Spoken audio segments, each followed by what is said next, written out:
Oh, thank you. Yeah. I'm working on post-game stuff right now. But this is all stuff I didn't do on the Japanese version, so it's new to me. Obviously, there was a pretty big language barrier, so... Looks like a lot of the side quests, there still isn't a guide for them, so...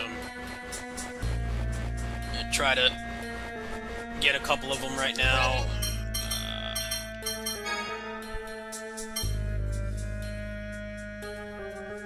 Let's see.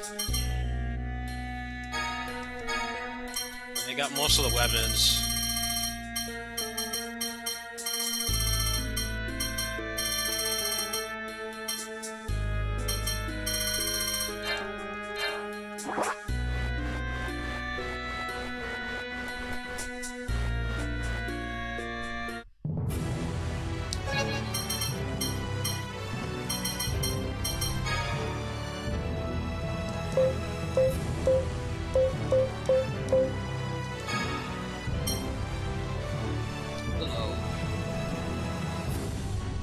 Okay.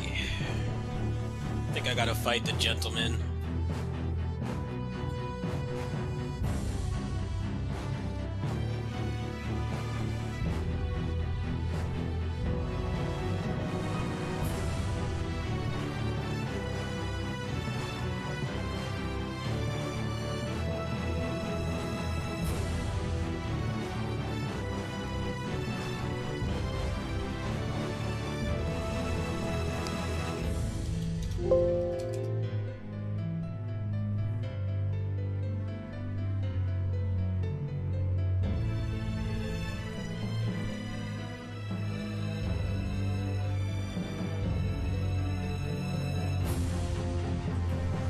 Okay.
Wait, you can put ROMs on the Xbox? Since when? I didn't know you could do that. Just put ROMs on the Xbox? That's pretty cool if you can. I didn't know you could do that.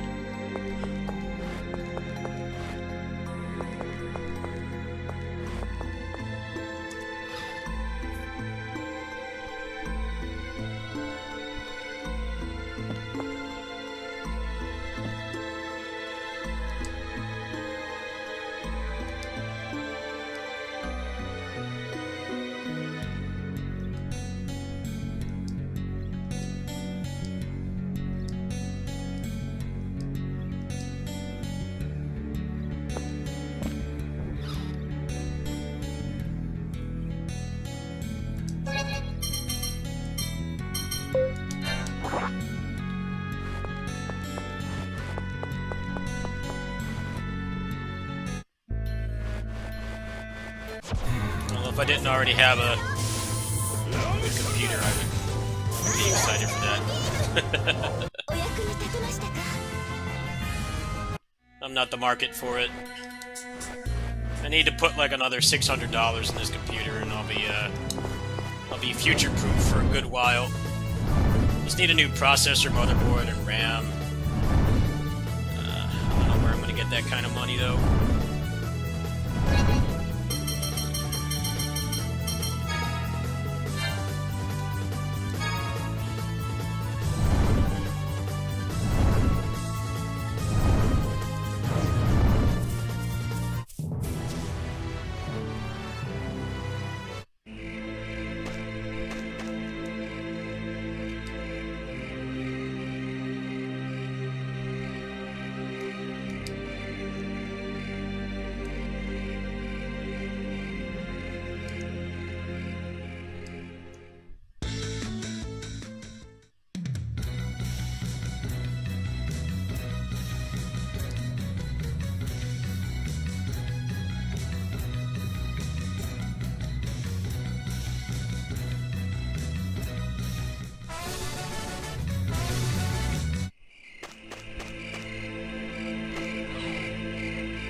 Hey, look who's here!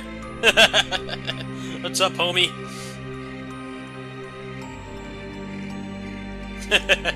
It's just chilling there.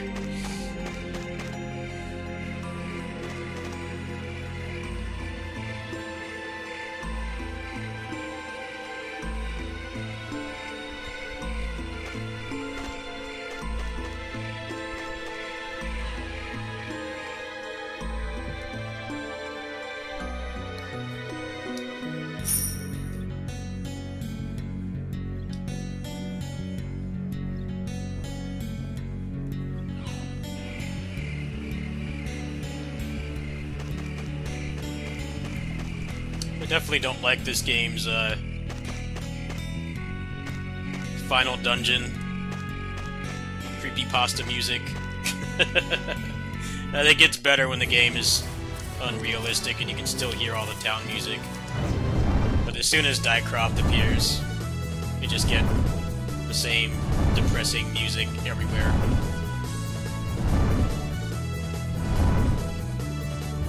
Okay, gonna head to Darrell Shade now.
You can stream, you can use your Xbox One and stream off the phone.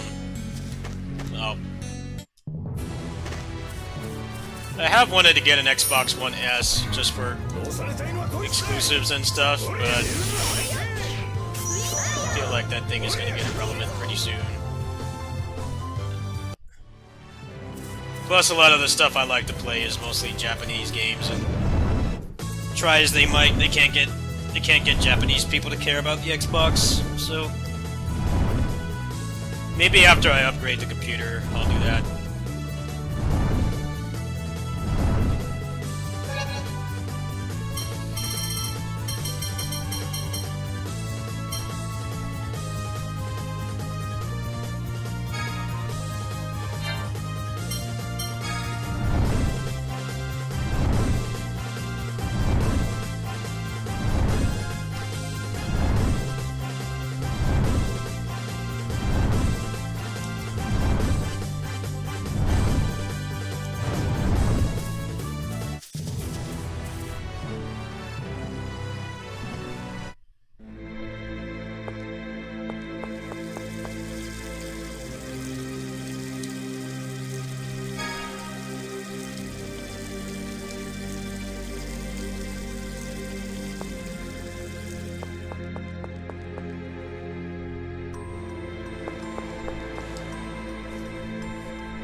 games I care about on the new consoles right now. They're all on PC.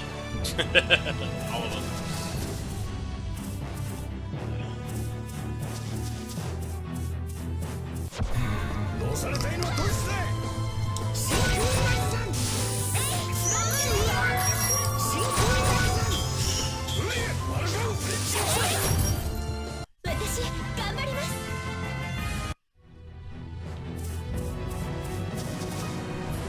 Ah! I don't like this game's flying system. Just wish it was just like Vesperia.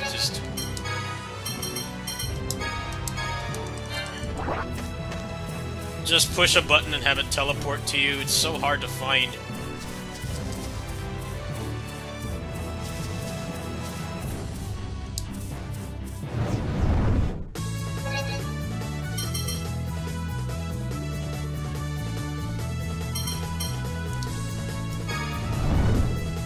This quest is boring. There's like no gameplay.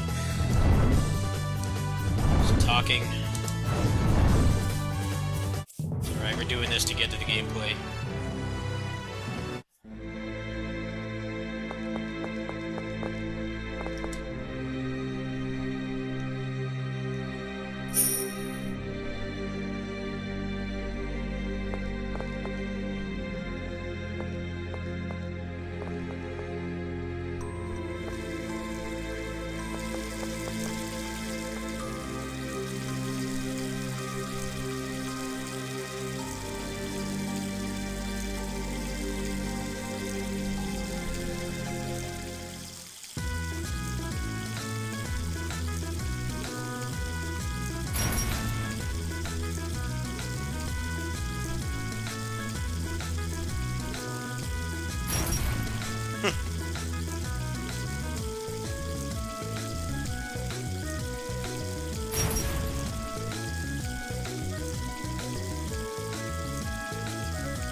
I just realized this whole time it was referencing Vague from Rebirth, who ironically has a sprite edit in this game. Dallas, like the halfway point, he has a lot of Vague's animations. Alright. So I think we can fight the gentleman now. Change his title.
No, they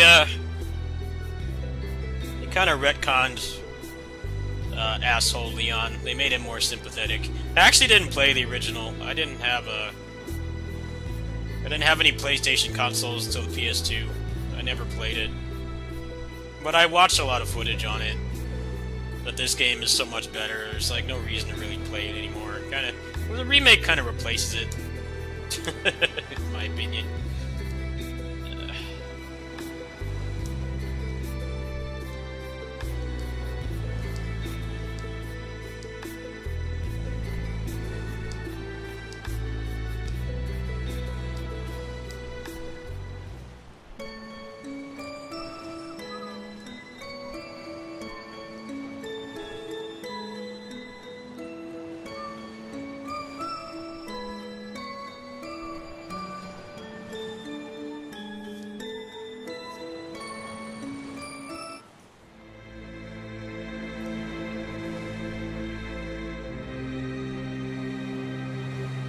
Yeah, I didn't have a PS1. I played a couple of the games. I played like Metal Gear Solid, a bunch of the fighting games. I never really played FF7. I had a friend in middle school lend me the PC version of that game, and I just didn't think it was all that great. I hated the graphics. The pixel art Final Fantasies looked way better. The only Final Fantasy game I've beaten is Stranger of Paradise, which I enjoyed. It was frustrating, but it was mostly just because the PC port was garbage. It made it really hard to look past that. The game itself was okay. I might play some of the DLC later today, but I'd probably have to get carried. Oh yeah, I've never beaten any Final Fantasy before. Just not for me. Final Fantasy 16 looks like something I might like. I tried Final Fantasy 15. I hated the combat. It just felt like barely played it. Just held the button down. Didn't hold my interest at all.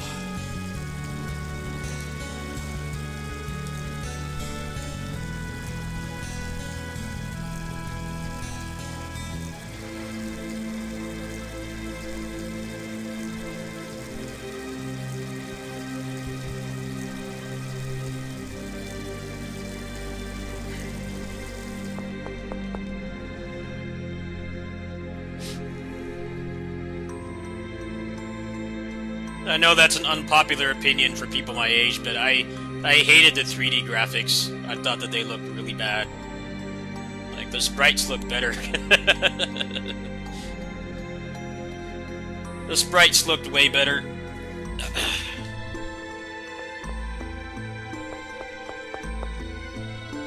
Well, apparently, Square themselves agreed with me because Final Fantasy 8 and 9 had more realistic-looking characters. They're still held back by PS1 hardware, of course, but I guess they agreed with my unpopular opinion because they fixed that really quick with FF8.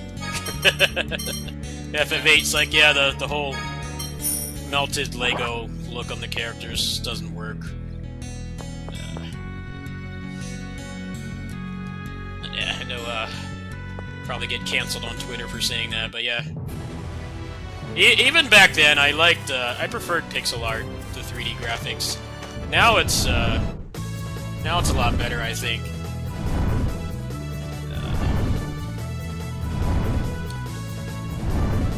Can make games look pretty good now. The early 3D just kind of sucked. The frame rate was bad. The graphics were bad. It was worse than pixel art in every way. It wasn't until like the Dreamcast, I'd say, I actually started to like 3D graphics. I liked Mario 64.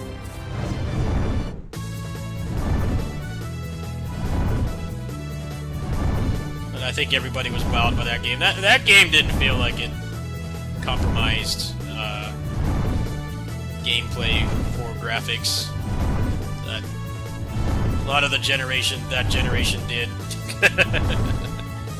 Ironically, the Final Fantasy VII art style is actually really similar to what it would look like if the old sprites were 3D. It's just, it looks way worse in 3D. But you know, it's not like the old Final Fantasy games, the original ones, are realistic either. They're still like chibi models, chibi sprites, but works a lot better. It works a lot better in pixel art. The games look clean. They had a very nice presentation. I felt like it kind of went away for a while.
I don't know, people always say they can't go back to old games. I still can. The thing about old games is the good ones still hold up. Ironically, a lot of the games from around the time of Final Fantasy VII don't hold up. Final Fantasy VII holds up with, like, the plot and the music and stuff, but the graphics and the frame rate is just awful. That's what makes it hard to go back to those games. It's not even really the gameplay, it's mostly just... I don't really think it was particularly good looking when it came out. My friends were obsessed with that game.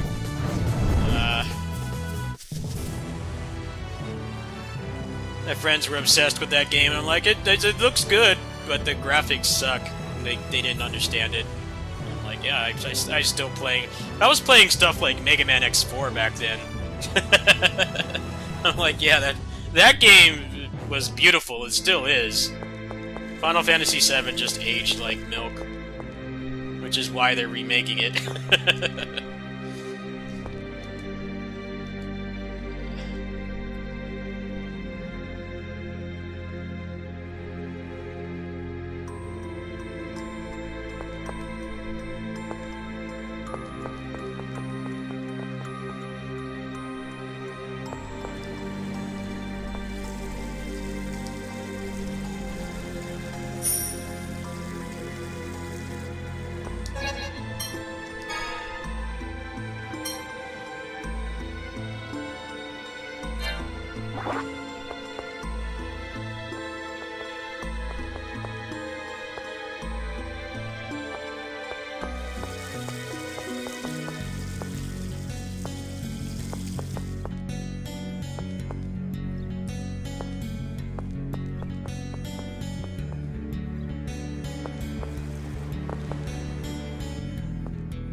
Yeah, I didn't play the original version of this. I was a Nintendo kid, pretty much until the Dreamcast.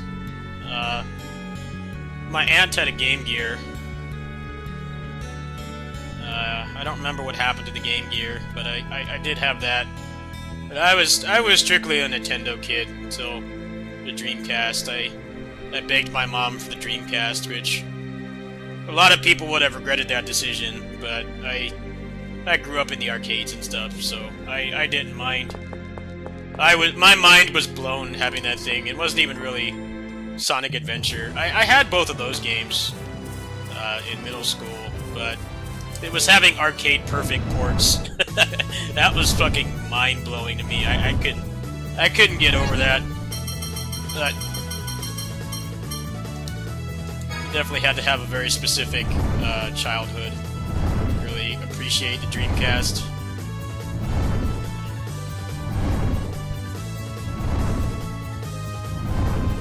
What's up, Radical?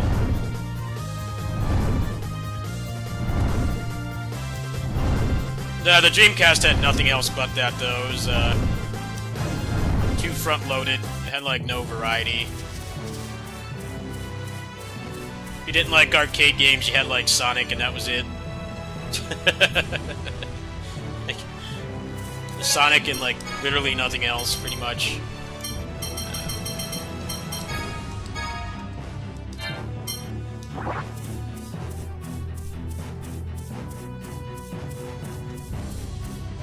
The N64 kind of stopped me from being a Nintendo kid. I was really disappointed with it. It had great games, of course, like Mario and Zelda and a couple other games, but the third-party support just kind of dropped off a cliff, and I hated that. I would go like months with nothing to play, and my friend down the street had a PS1. I always had to go to his house to play stuff because there'd be like no games on the N64. I think it's better to play the N64 stuff now than growing up with it, because, man, that thing had massive droughts. You go months with nothing to play. It didn't help that Ocarina of Time kept getting delayed. It got delayed for like 2 years. That was supposed to be like their killer app after Mario, but they put everything they could in that game. It took forever. there was like barely anything to play in between.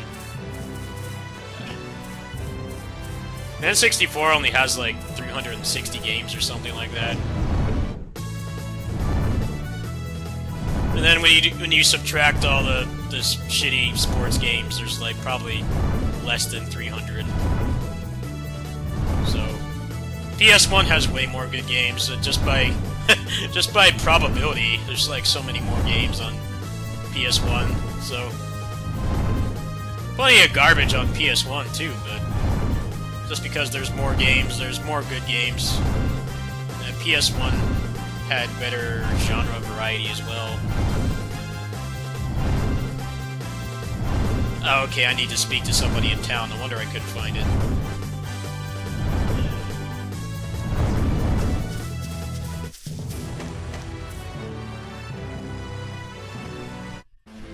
I was shocked when I looked up how few N64 games there were.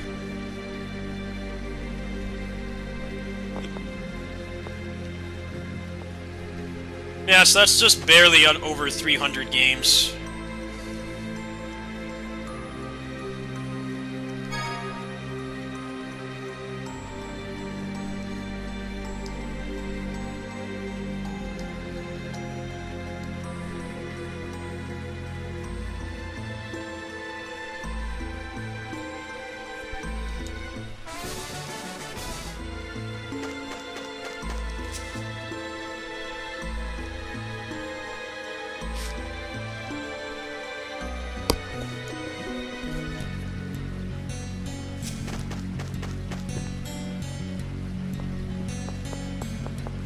I'm doing the post-game right now.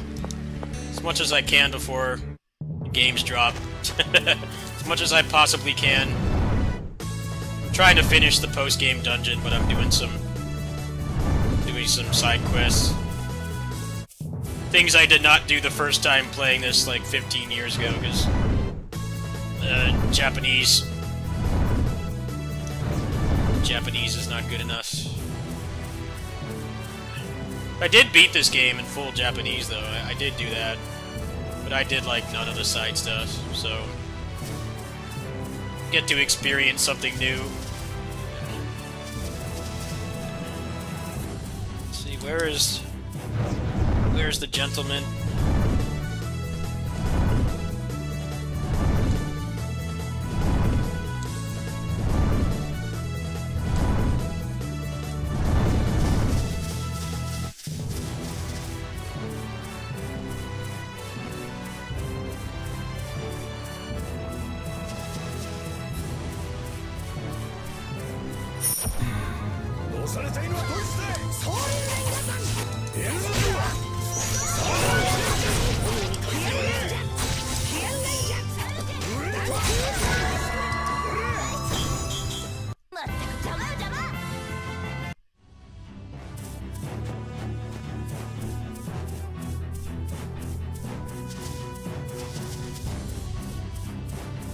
No, the N64 is just, it's still a good console, but it's a lot better now that you can just play, like, the 24 or so good games.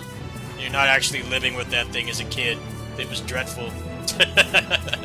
I was happy to have the Dreamcast. I was extremely happy to have it. Just because I had arcade games at home and they were perfect ports. You know, I grew up in the late 80s, early 90s, so I was used to getting really bunk-ass ports of arcade games that were nothing like actually the real thing. It was mind-boggling having, like, real arcade games. No compromise at all. I had a lot more Dreamcast games than N64 games. But that thing was painful to have growing up.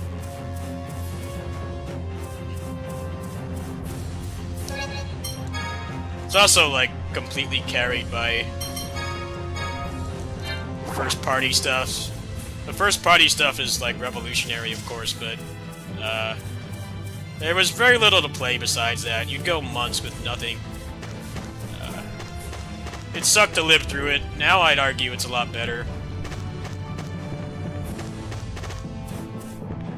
You can just play the good games, and you don't have to sit through shit like Clay Fighter and Hybrid Heaven, Castlevania 64, like...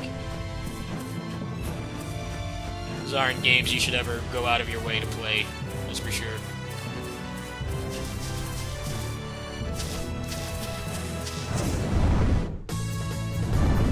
I did not have Seaman, no, I thought that game looked dumb. Actually, the heads on those guys look like Japanese businessmen. They actually creep me out. They actually legit creeped me out. Like, that game felt like creepypasta. Like, raise these fish, but they have, like, Japanese salaryman faces. Like, what the hell is this? Why should I care about this when there's fucking Marvel vs. Capcom 2? Like, the fuck would I want that for? Like, dude, there's Marvel vs. Capcom 2. There's, like, almost every good arcade game at the time on the Dreamcast. Why would I want to play some game about raising fish with Japanese salaryman faces? Pass. Man, they hyped that game up so much too, and then nobody cared. If it had come out on the PS2, I think probably could have gotten a following, but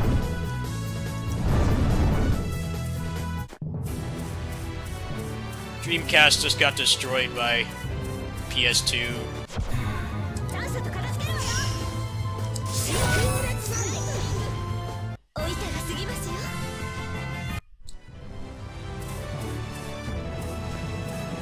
I don't know, they tried to diversify the Dreamcast. They tried to diversify the Dreamcast library, but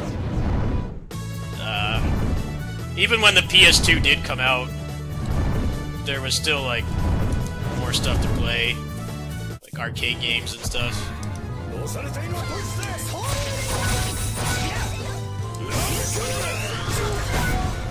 PS2 had a pretty shitty launch too, all things considered. The launch lineup for that game is not really stuff that people will go and tell you to go out of your way to play. Stuff like the Bouncer and Fantavision and stuff. Like, it wasn't really until Final Fantasy X and Metal Gear Solid 2 came out that, like, people were like, I gotta have this. I need to have this, like, right now. The Dynasty Warriors as well. Dynasty Warriors 3 was a pretty big one. So that was like one of the games that helped people to, like, realize that we have better tech now. We're not stuck with the jank PS1 and N64. Just having that many enemies on the screen was huge. But until those games came out, PS2, I didn't really want one that much. I had a friend in the apartment complex who had one. That was actually how I discovered Dynasty Warriors. Because I didn't have a Dreamcast, a PS2 until like a year or so later.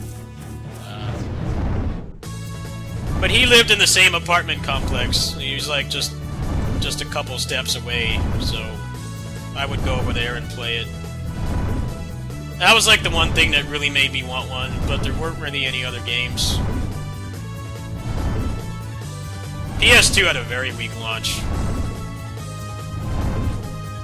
I honestly think the Dreamcast one was better, just because they had Sonic Adventure, which is... I don't know, I don't think that game has aged too well either, but...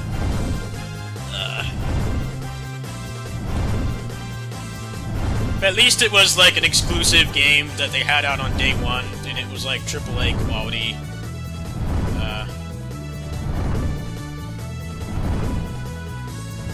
You give it that much at least.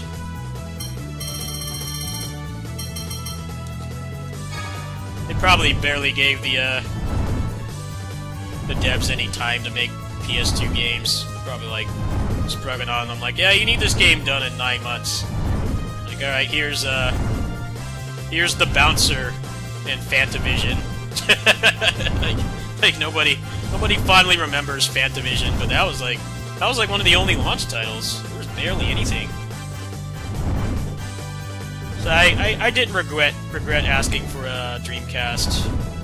By the time that I got a PS2, there was a bunch of good stuff to play, and I still used the Dreamcast for years.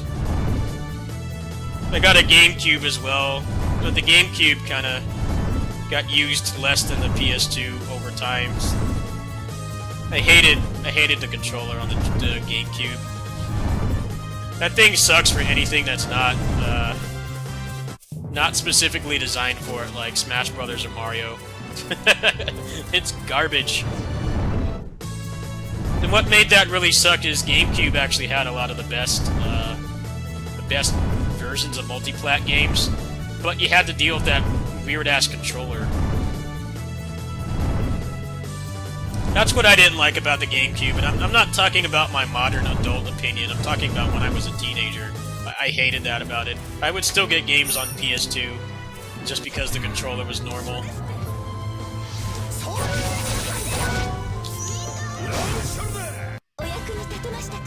Like, I think the PS2 version of, what's it called?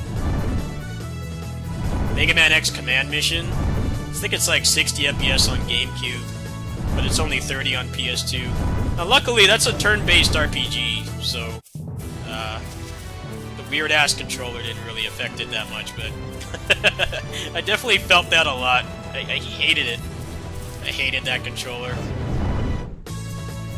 It was weird, because it was, like, legit more powerful than the PS2, but you had to put up with that controller. A controller was just not ideal for most games. There were some multi-plat games you could play on it just fine, but you started trying to play, like, fighting games and stuff on that thing, it felt dreadful. It had that big-ass giant A button, and, like, all the other buttons are small. They're hard to hit in a pinch, you know, for, like, action games and fighting games and stuff. It sucked. I think a lot of people have really selective memory of the GameCube controller just because they played more Smash than anything else. It's great for Smash, yes. That's why a lot of pros still use that controller.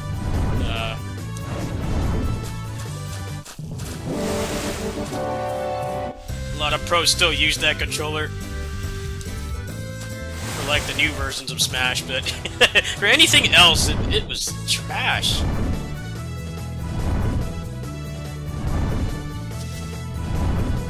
That's why with the Wii, they just made the classic controller. Like, look, we know our controller sucks for anything that we didn't make ourselves. So here's a normal-ass controller for $20. So now you can play more than, like, 5 games on the thing without feeling like you're gimped.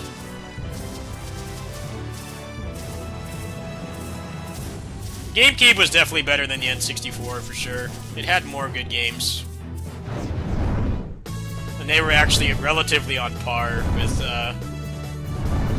PS2 and Xbox in terms of the software. That helps.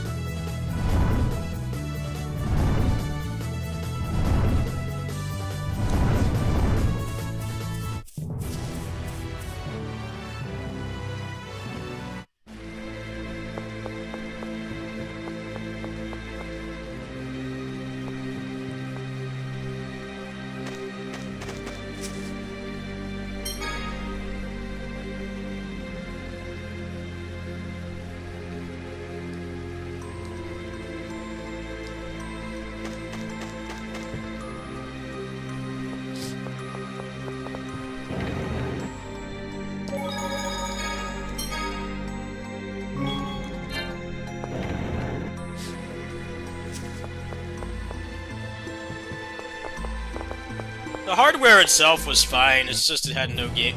It had really crappy controller. At least they were smart enough to realize, like, hey, the cartridges really screwed over the N64.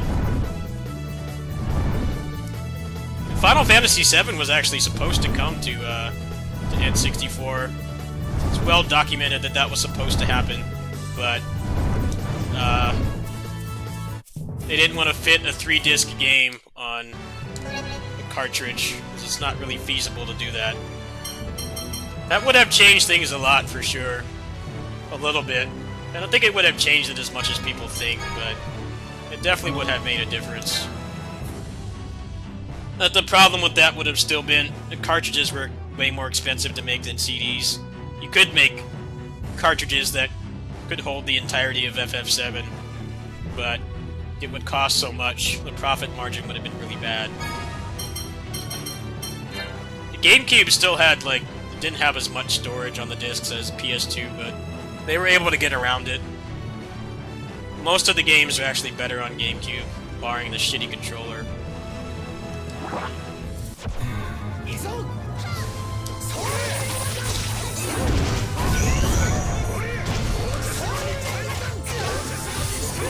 My GameCube was fine. I never had any problems with it at all.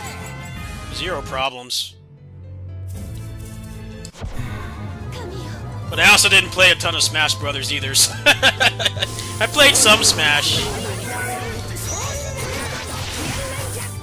But I was heavily into like real fighting games at the time, so Smash didn't really hold my interest. I had fun unlocking stuff. That was about as far as I took it.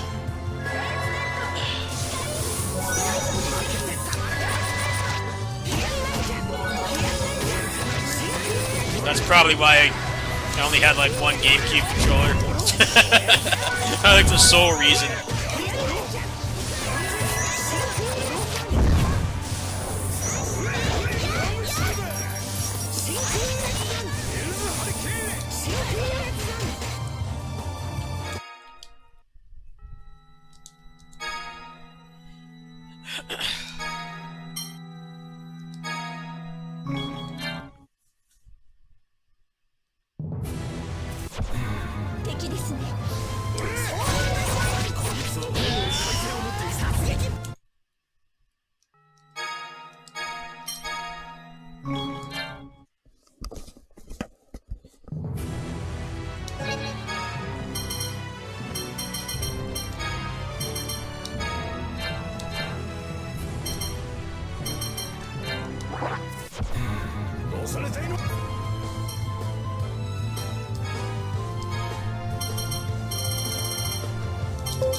I think the hardware was better if you liked multiplayer games. You didn't need a multi-tap.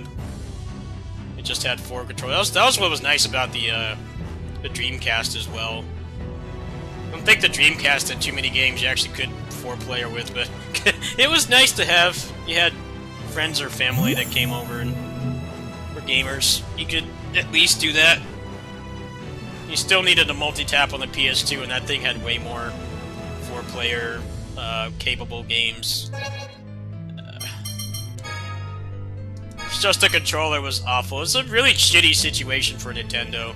They like finally had hardware on par with everyone else. Like even the Super Nintendo. Super Nintendo has a really shitty CPU, which is why a lot of the games lag so much, and why the Streets of Rage games all run so much better than any of the Super Nintendo beat-em-ups. The Genesis had it had more washed-out colors, but the processor was way better, which is why Streets of Rage 2 and 3 have like massive sprites with like barely any slowdown. The Super Nintendo beat-em-ups either suffer from a ton of slowdown or performance issues, or they have like barely any enemies on the screen. But like with the GameCube, they were finally like on par with everybody else, but they decided to go with that gimmicky controller, which only works good for the stuff that they made, which admittedly pretty much carries the console. Can't really say it doesn't.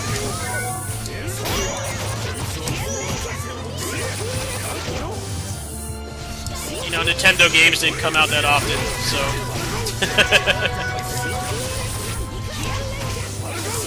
You had to have something to play in the meantime, and you're stuck with that bunk-ass controller.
AI's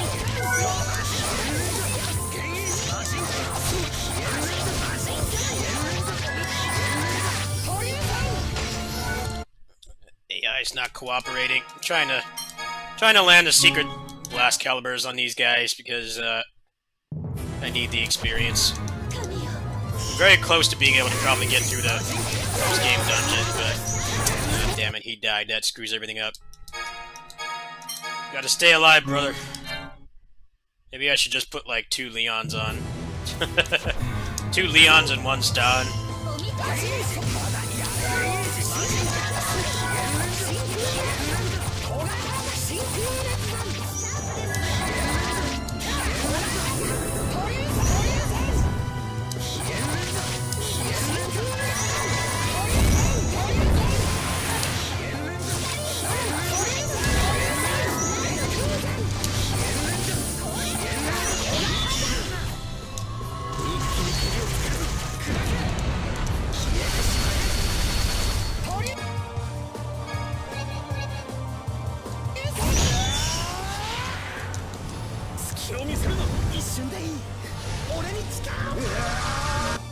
Just make a save state. Drop save.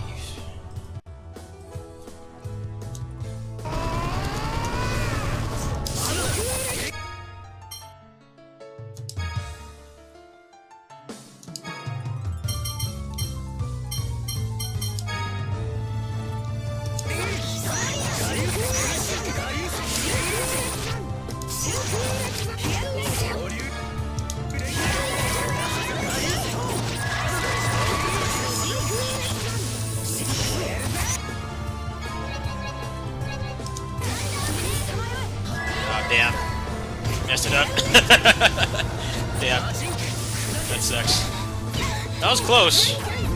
Close. Probably didn't set that up too well. I need to get her over there as soon as possible.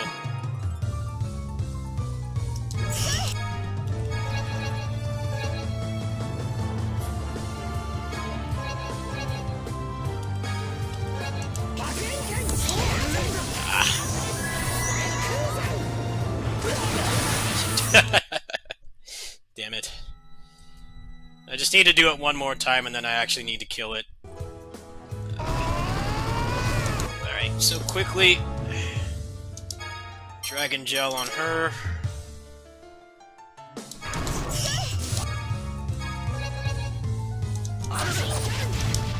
How did he get out of that? What?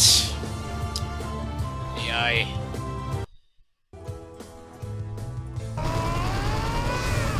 What am I doing? I'm trying to do a hidden blast caliber.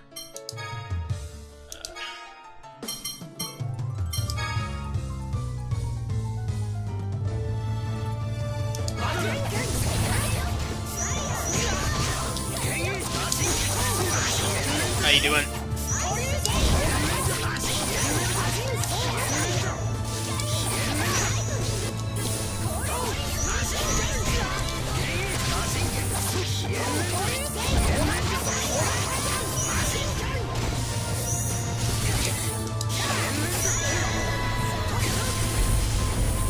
Reset.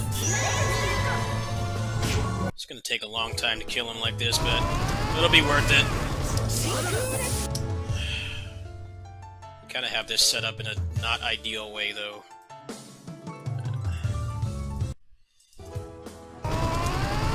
He gets brought back.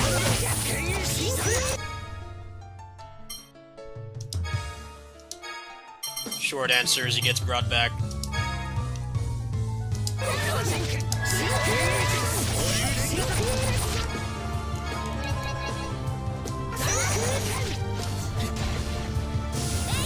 Ah, damn. Almost had that. She's too damn slow.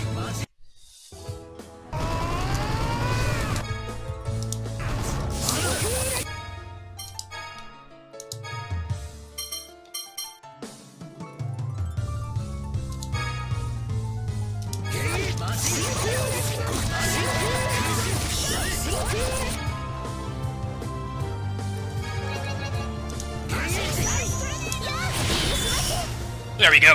Nice. Got it. Alright, that's the hardest part. Now I just need to actually beat it.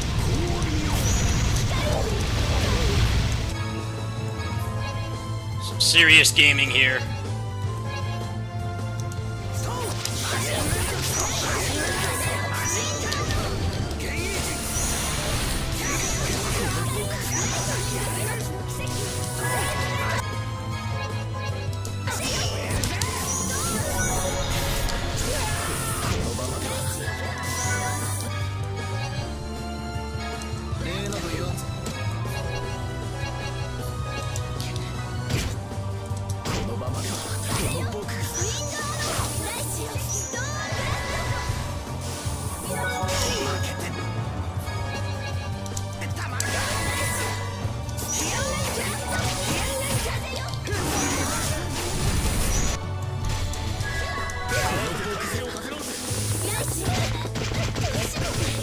Let's reset.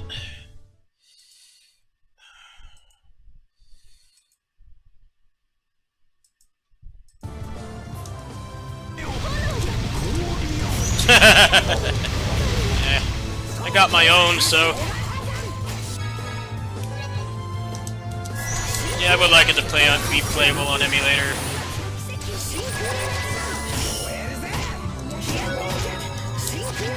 Just waiting for it to unlock at this point. Surprised it hasn't been leaked. Not that I really care, I already bought the game, but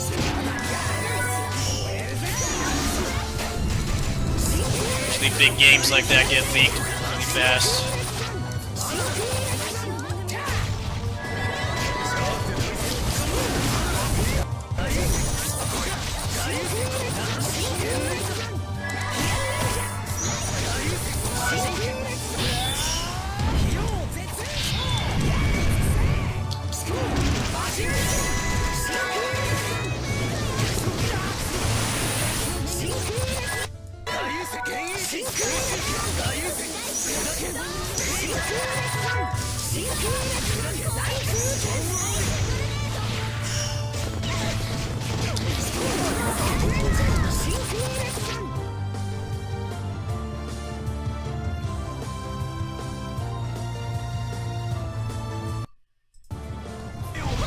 I just hope it's a good game.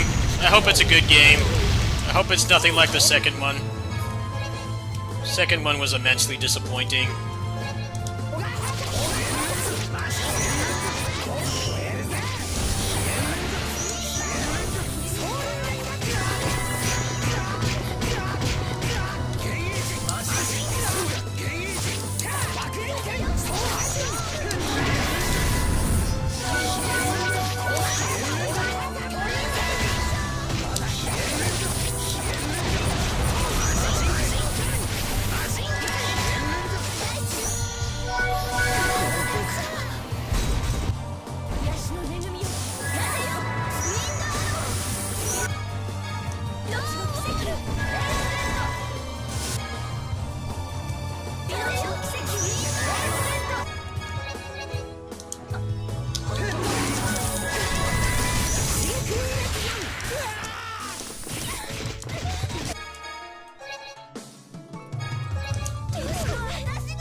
You guys seem to have a relationship like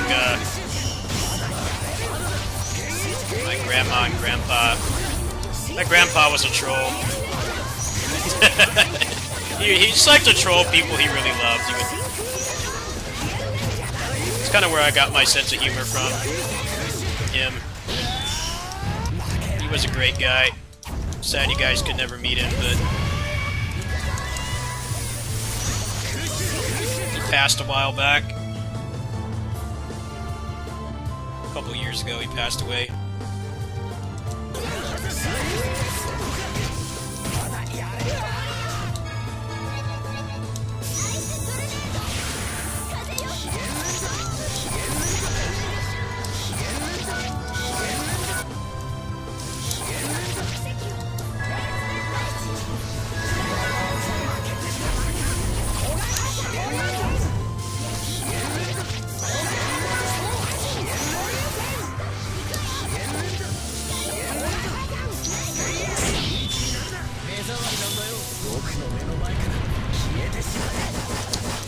Machine, Rengokusatsu.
Machine, Rengokusatsu.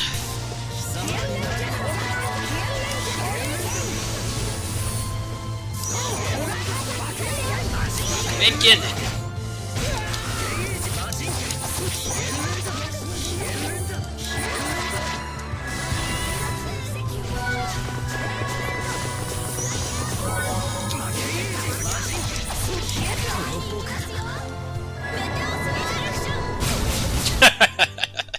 You shut that shit down fast. Yeah, we're not doing this 10-minute boss fight multiple times. I just want the experience.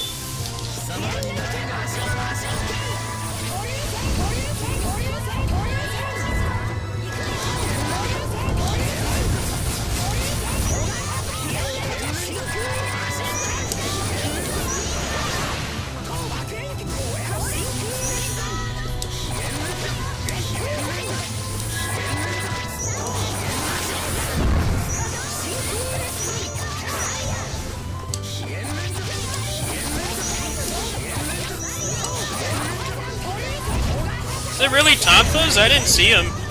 Is it that clock tower weapon you're talking about? I didn't see any Tonfa's.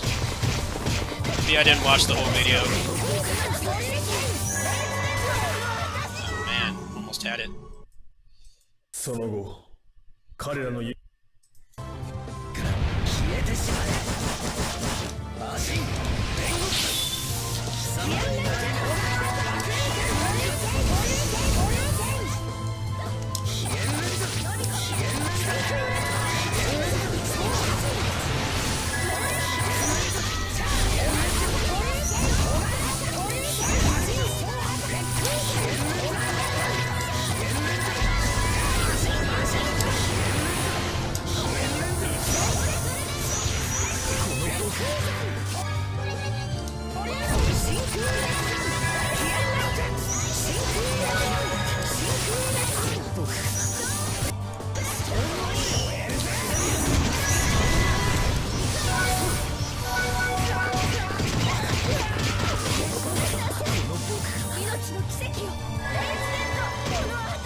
Well, it's cool to see them try that again, because the problem with Bayonetta is, the first game is weapons are mostly the same, right? They have, like, one or two distinguishing features.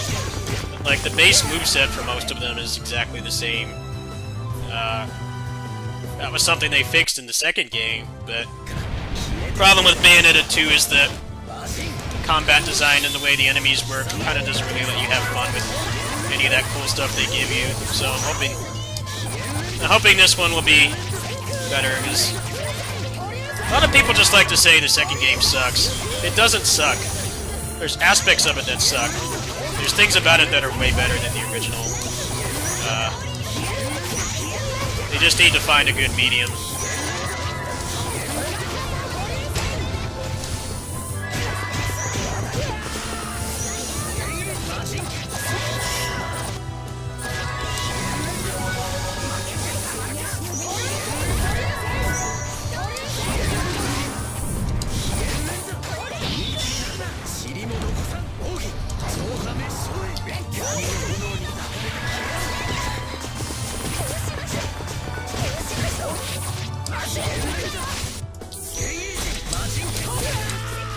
Damn it. How did it get that off? Ice Fire Gauntlets, yeah, I saw a little bit of those.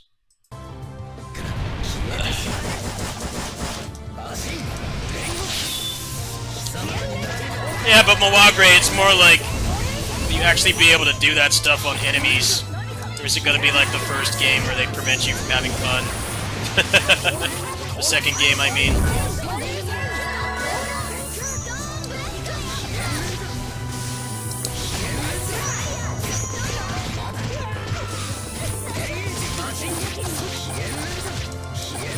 Movesets weren't the problem in the second game. It was everything else about how the game was designed. Didn't really let you use any of that stuff. It's kind of just there. I'm not talking about that.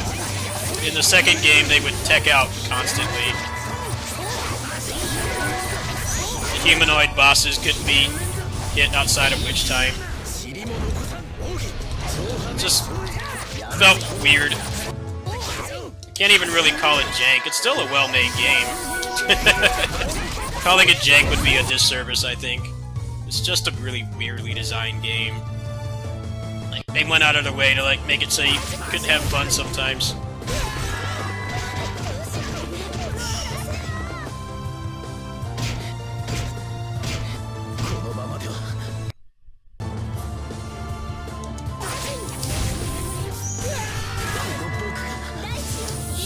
They just one-shots me with everything. I can't keep that.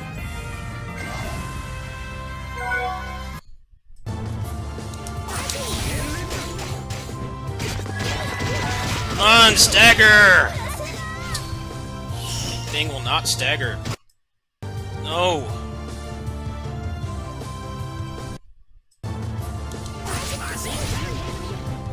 Ah, stop doing that! Do something else. It's almost dead, too. I never said that. That's not what I said. That's not what I said.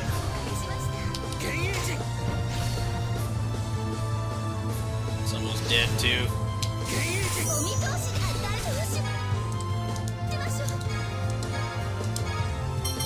There's a very good video about everything that's wrong with that game.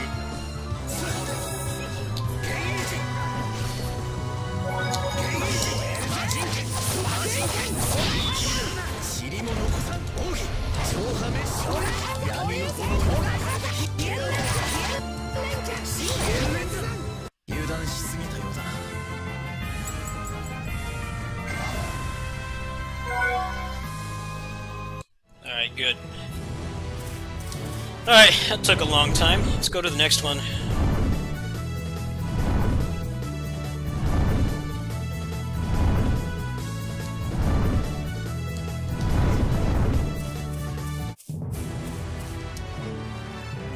Yeah, I've seen that the bigger enemies actually do get launched from like the demon moves and stuff. That's already a pretty big improvement over Bayonetta 2. I also haven't seen them arbitrarily block out of combos, because that was what really sucked about the second game. It looks better so far, but you know, it's not really good people playing right now, so we'll see. Can't expect good gameplay from randos that just get the game.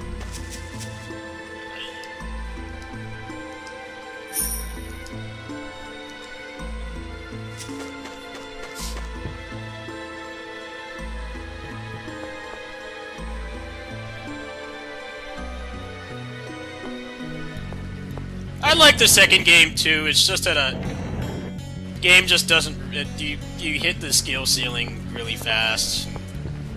For a character action game, that sucks. Also, I hated the humanoid bosses. They were torture to fight. We'll see though. The second game does have a lot of really good things about it. I don't like when people just say it outright sucks. The game doesn't suck. It's just, it's got some very glaring flaws that they become more apparent the more you play it. That's all. It doesn't mean it's a bad game. I don't like when people say the game sucks. That's false. It doesn't suck. It's just... they didn't really think some parts of the design through. And the game really tries to strong-arm you into playing a specific way, which... even that's not really a bad thing. It just depends on how far you want to take, how far you like to take games. I mean, it's perfectly playable. It's a fine game. You just want to watch the story and stuff. It's just when you try to start doing more advanced stuff in that game, it kind of just falls apart. I don't know. I don't really call myself a hater of that game. I actually defend it in a lot of ways, but I definitely did not enjoy it as much as 1. Nowhere near as much. But it does have some objectively better things about it. I'm hoping they can find a balance. Like, it's still accessible for people that just wanna play a nice looking game with gameplay, you know. But then it doesn't also completely stifle the skill ceiling. That's all it really needs to do in my book. I don't care about where the story goes or the graphics or anything like that. I just want it to be able to please everybody. I think that's all it really needs to do.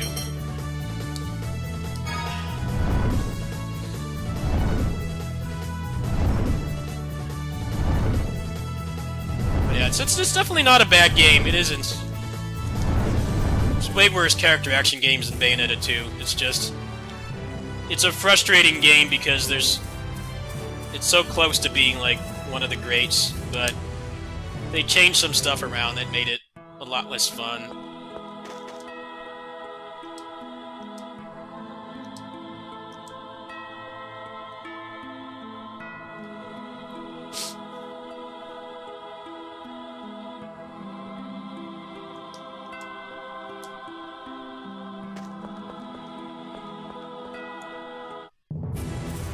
Yeah, the gimmick sections are balls. That's something nobody can defend. But it's kind of just a Bayonetta staple at this point, even though Kamiya's not there to force them to put that shit in there. Oh, see, I didn't know about that. That's a bad sign. That's a bad sign. I don't know. It's hard to judge the game off randos playing.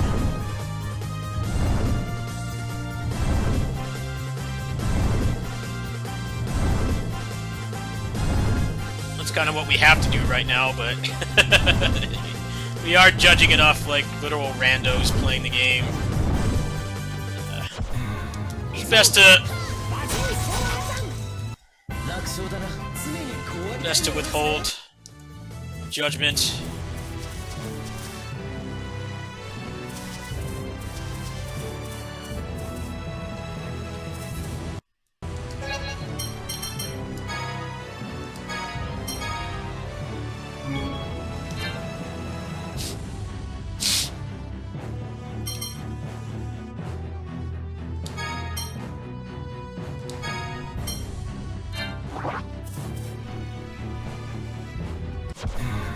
Exactly, yeah. The game's gonna be on emulator. Doesn't really matter. If we don't like the game, it'll be easy to fix it. Just like DMC5.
Damn, I did the wrong one. That's not good.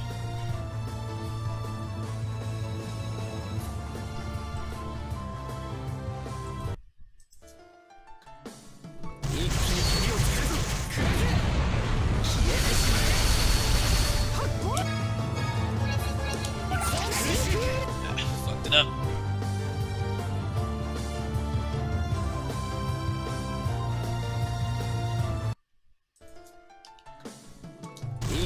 They're probably shutting anything down about it, because obviously anybody that's talking about it they think they're pirates. I'm like, dude, I bought the game. I paid $70 for it. Like, doesn't mean I gotta play it on the hardware. But they're real hard asses about that stuff, so that's probably all they're talking about. They're really anal about that in there. Messed up.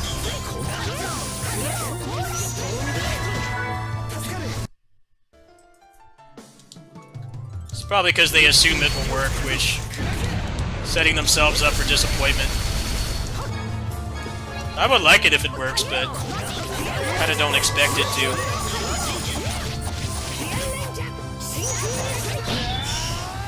Damn it. Not working.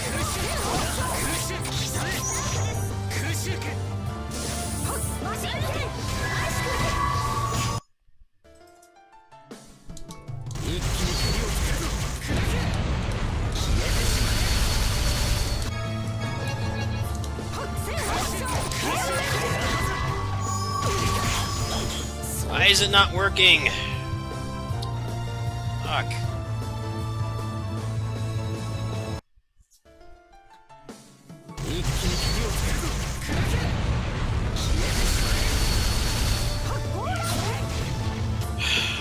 Wrong spot.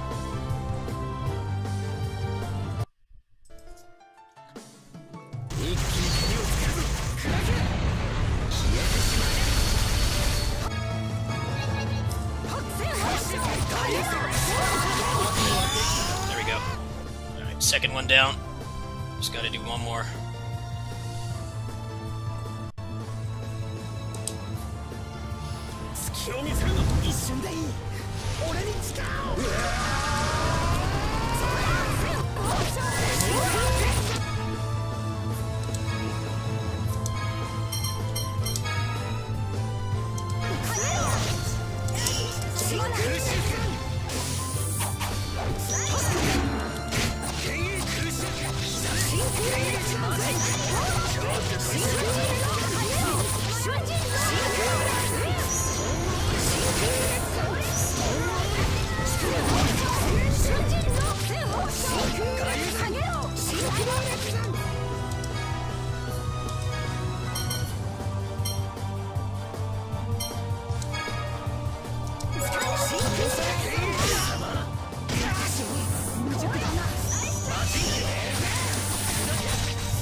What's my latest save state? This one. Probably plays the same. Probably plays the same. Don't get your hopes up.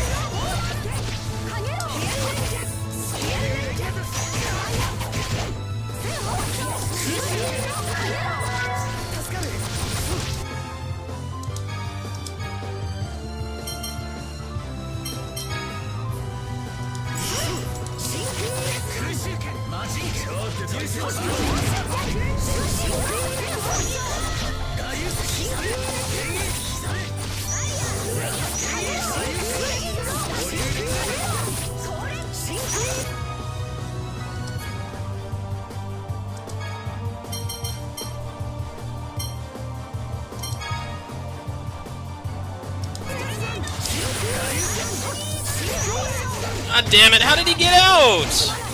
What? Got out magically. Thing's screwed up now.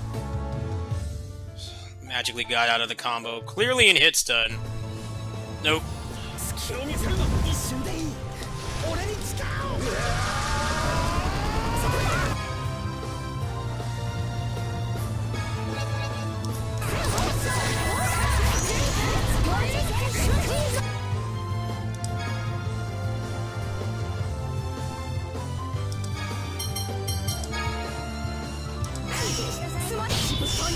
No!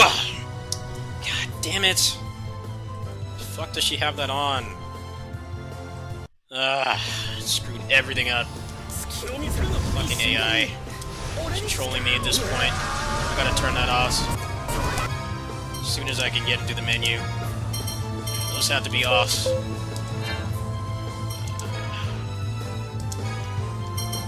This is actually a really bad save state now.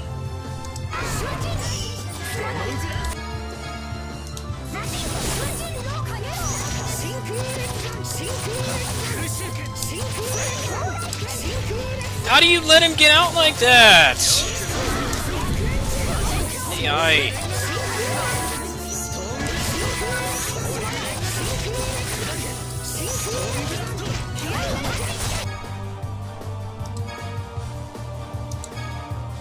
Alright.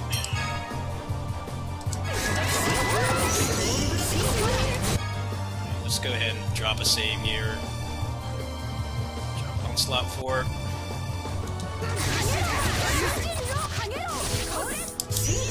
Come on, you idiots! Fucking hit him! I like when they just knock them away and then just stand there. Thanks.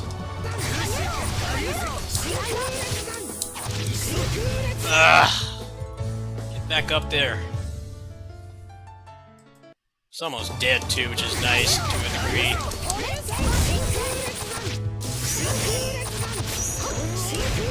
How is he getting out of that? He's like nowhere near the ground.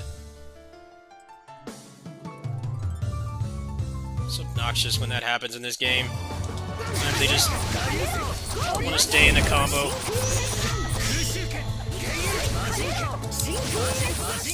Come on, you idiots! Hit him! God, they're so dumb.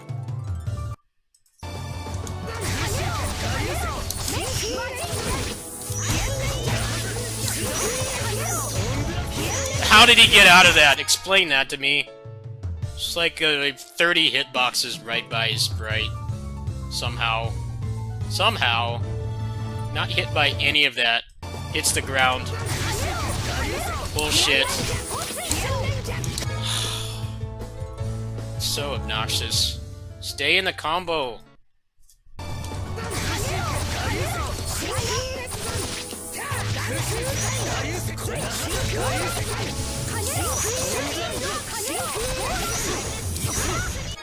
Always fucking gets out. Yeah, that game needs more movesets.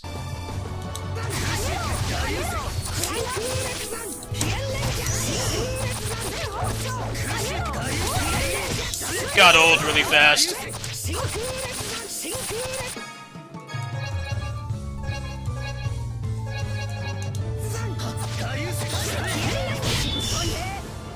Good. Good.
There we go. Nice. Another one down. GG's. That game just got old fast. They tried to fix the clones as much as they could, but wasn't enough. Also, that game really had a weird obsession with itself. The whole accessory system. You had to keep playing through the game multiple times to get it. To get one accessory, and granted, in the game's defense, a lot of the accessories are trash and you wouldn't really go for them. But I'm not playing through that game 40 times with like a dozen movesets. Like, I'm just not gonna do that, period. If there were at least like a dozen more movesets, then maybe I would consider doing something like that, but that was like their idea of replay values, playing through the game like 30 times. Even though by the time you finish it the third time, there's like not really any game left.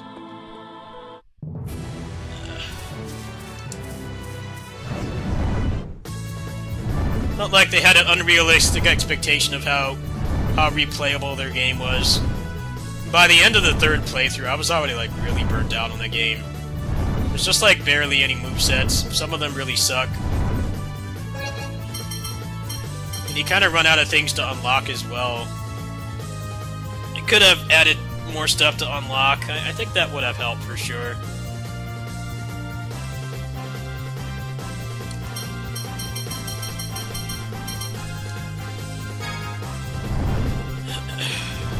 There's nothing in that game that warrants hundreds of hours of gameplay. You'd pretty much be done with that game in like 50.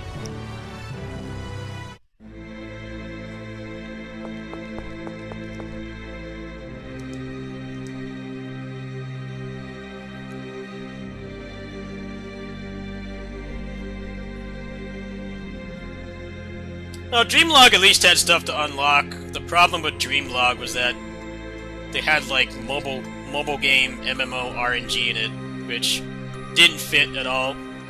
You had to grind and grind and grind just to get something to drop, and it's like, I expect to do that in something like this. You know, this is a full-fledged JRPG. I expect to grind in something like this, but in a Musou game, it's just stupid to have, you know, the coin drops. You had to, like, beg for them to drop. Although, ironically, they did fix that in Pirate Warriors 4. But the problem was that game only had, like, 40 hours of content.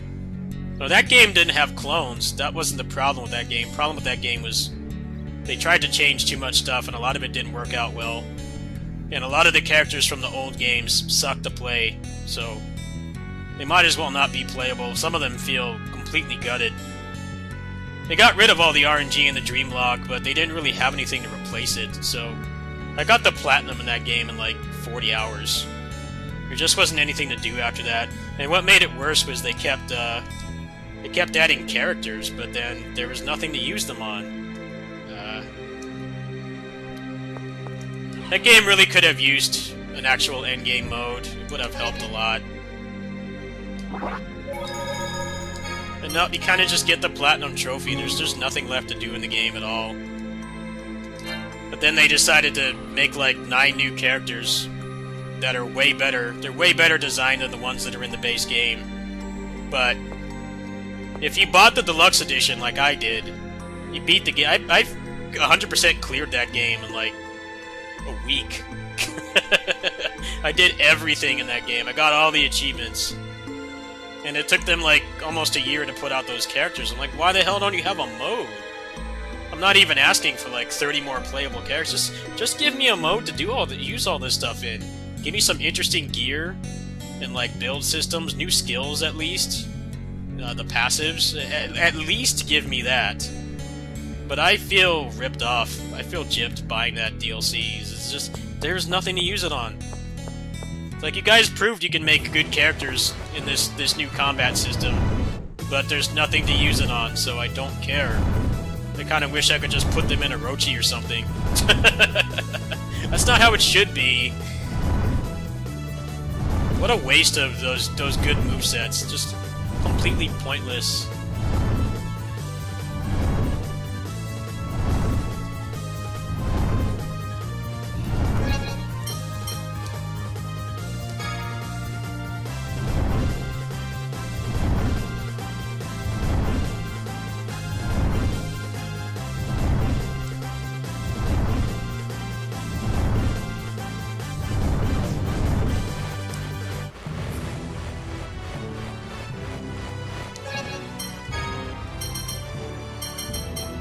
I don't know, that DLC just made no sense at all.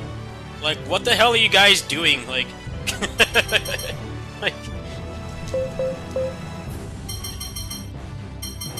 you put a lot of work into these characters. You can tell that they had like way more time to work on them than the ones in the base game.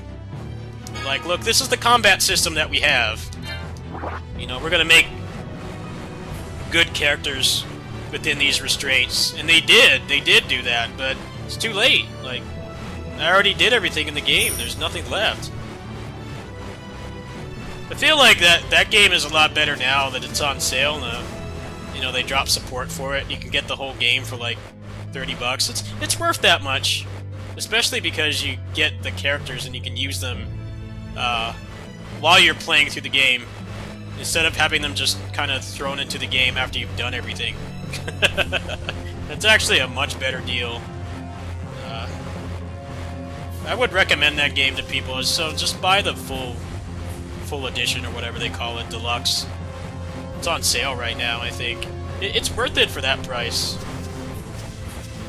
It's just kind of a sick joke. I'm like, okay, you guys made characters that aren't jank and they're not full of like recycled animations and moves that don't even work right. You actually made good characters, but you did it after the game is like already finished it. Like, it's just dick move in my opinion. You got something good going there, but you do it too late.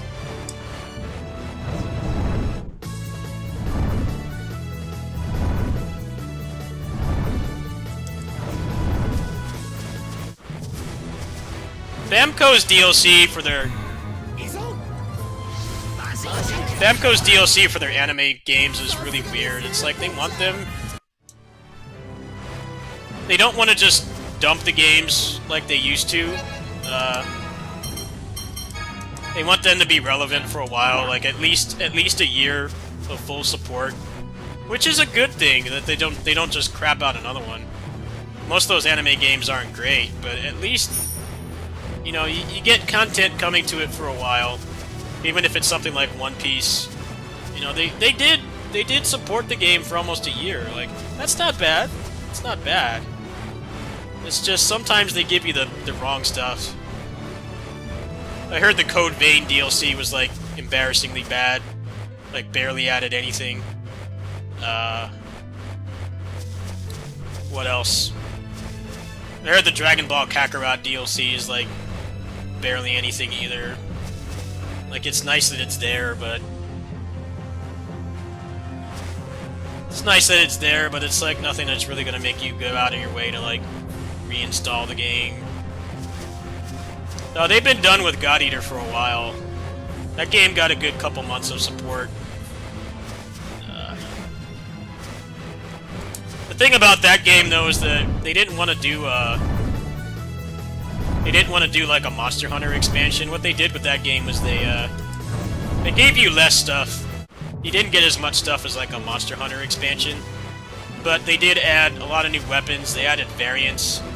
They added a couple new gameplay mechanics, I think. And it was all free, so... It's like, you legit can't complain about it. Pirate Warriors 4 DLC is like... You paid for it. But they couldn't be bothered to give you a mode to, like, actually use any of that stuff with, so it felt pointless. God Eater they supported for a few months. I definitely kept playing after I got all the achievements. It's something they did really well. I think God Eater as a franchise is dead, though. They have those guys working on a new hunting game. I forget what it's called. There's no gameplay of it yet, but they're doing a new one. I'm interested. Yeah, that game was solid. I just feel like people are really harsh towards the Monster Hunter clones. I'm like, dude, Monster Hunter has like a dozen games and all these massive expansions and stuff. Like, you can't really compare the two.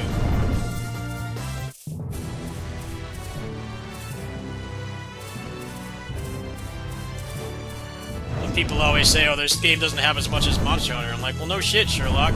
It doesn't. It's not going to. It's not possible for it to. Because they haven't made, like, 15 years of expansions and stuff. Like, they're still good games.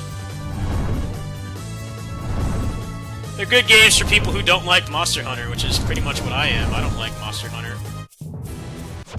I thought Monster Hunter Rise was okay, but I still just kind of wished I was playing, like, Tokinet or God Eater or something. But the problem with the Monster Hunter clones is they have, like, barely any games, you know? They have a lot less content. I can't find this.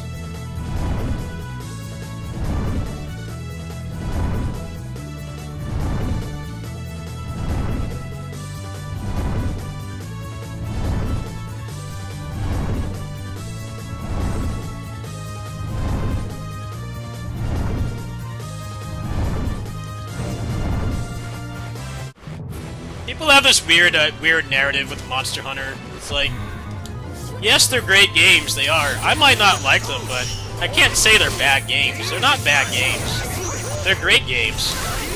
People are warranted to love them, but like, anytime somebody tries to make one, they just call it a clone. It's like, oh, this game doesn't have as much content as Monster Hunter. That's like... It's like saying some new tab target MMO is not going to have as much content as FF14. It's like, what the hell are you even saying? Like, FF14, despite the reboot, has been around for years. They've done like 5 major expansions. It doesn't matter how much money that somebody else tries to put into a tab target MMO. It's not going to have as much content. It's not possible.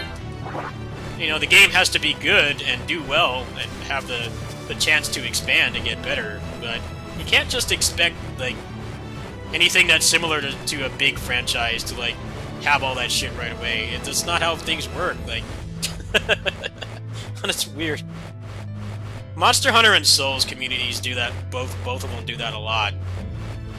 It's like, well, yeah, FromSoft has been making the same game for, like, a decade, and they're really good at it, and that's fine. I might not like those games, but they're good at what they do. They are. But anytime another one comes by, it's like, well, you know, they haven't made, like, a dozen of the same game like this. Like, obviously, it's not going to have as much.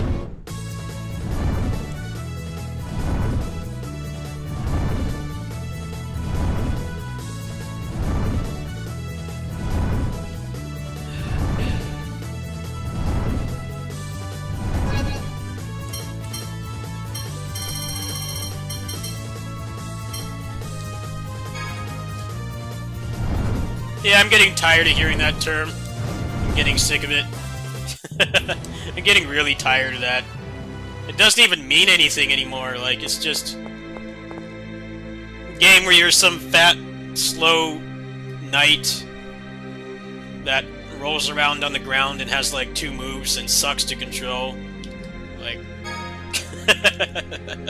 okay. I don't know why you guys are so proud of this, but go for it. I feel bad for the ones like Neo that like try to Stranger in Paradise that like try to change that formula. It's a tired formula at this point. Like, those games have much better combat. The builds are more interesting and stuff, but people just call it a Souls-like. I'm like, it really doesn't have that much in common. Like, the combat between, like, Neo and any Souls game is, like, night and day in terms of what you can do.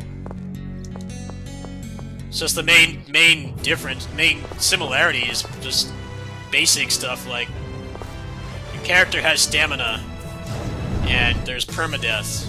Like, that's it. That's all there is, like... The game itself is, like, way different.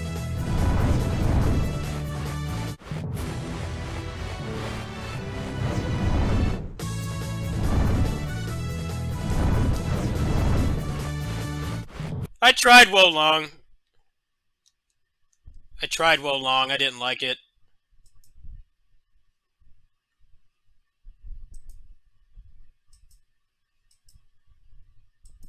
The emulator just crashed.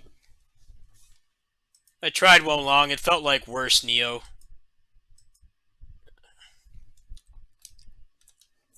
It's like barely any moves. The parry and the just dodge felt nice, but there was like barely any moves. That game needs like a massive skill tree of moves for me to put anywhere near as much time into that as I did Neo. I was bored of it like right away. It's a shame. It felt dumbed down. Like, if I want like only 2 moves, then I would just play a FromSoft game. Where's my big ass list of loop moves that are like all relevant to use in certain situations? Where is that? You're just gonna give me like 2 moves. It's like 1 square string and like 1 hard attack, and then there's like the R1s and that's it. Like, this is not gonna keep me interested at all. That's barely more than a FromSoft game. It's like the whole reason I play the only Souls-like I enjoy is the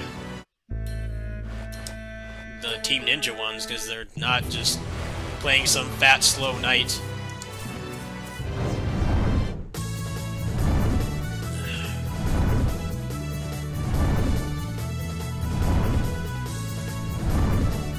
Yeah, I got that game pre-ordered. I'll be playing it later this week. So if the port isn't balls.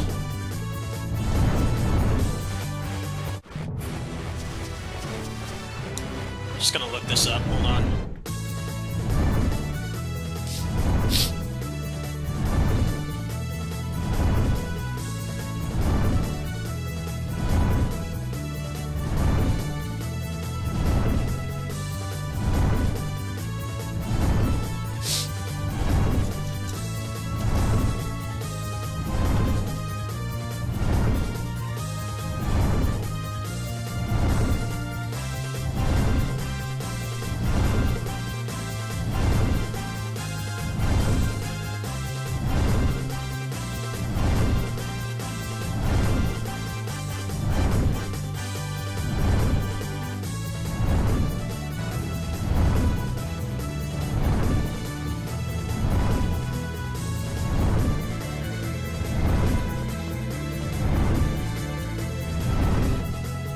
Yeah, Star Ocean has always been worse Tails, but Tails sucks right now, so ball's in their court. The ball is in their court to surpass Tails as Arise is bunk. There's some really nice things about Arise, but like none of them are the combat. which unfortunately for a Tales game is a pretty big failure.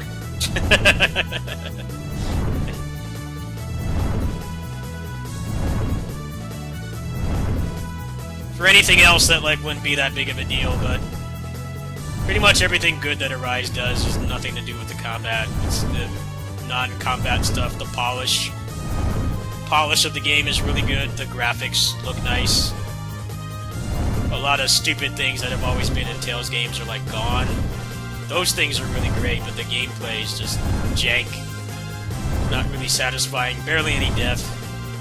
So, ball's in their court. Can they make something better?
I don't know, for their sake, that game has to do well.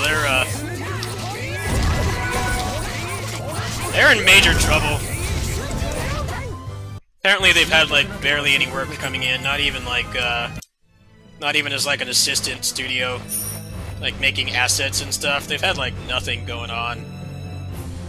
Star Ocean 5 was balls. Nobody liked it. Even the hardcore Star Ocean fans hated that game, so I hope for their sake the game is good. Tales of Arise really botched the gameplay, so I mean, I hope it'll at least have that going for it. There's so many great things about Arise, it's just none of them are the gameplay, and like that. For this series, that's a problem for sure. Here we go. Alright.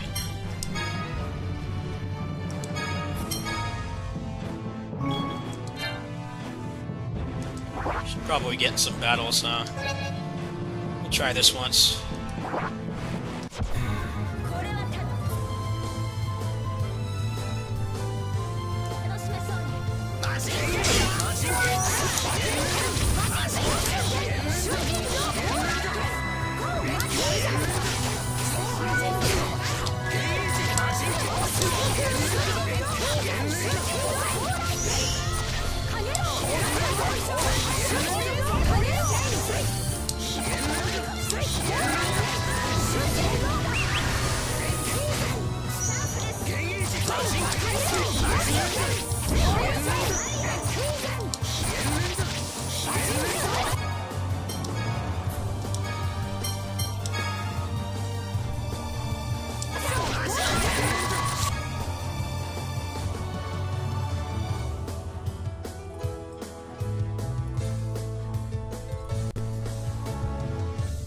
No one liked that game. The game has like no redeeming qualities. It's not like Tales of Arise. Tales of Arise has a lot of redeeming qualities. It's just not the gameplay, which might not even bother you. You know, some people just like Tales games. They're fun to play with friends. You know, decent little anime story. You don't need to be doing sweaty stuff like I'm doing right now to enjoy them. Star Ocean 5, on the other hand, had, like, no redeeming qualities.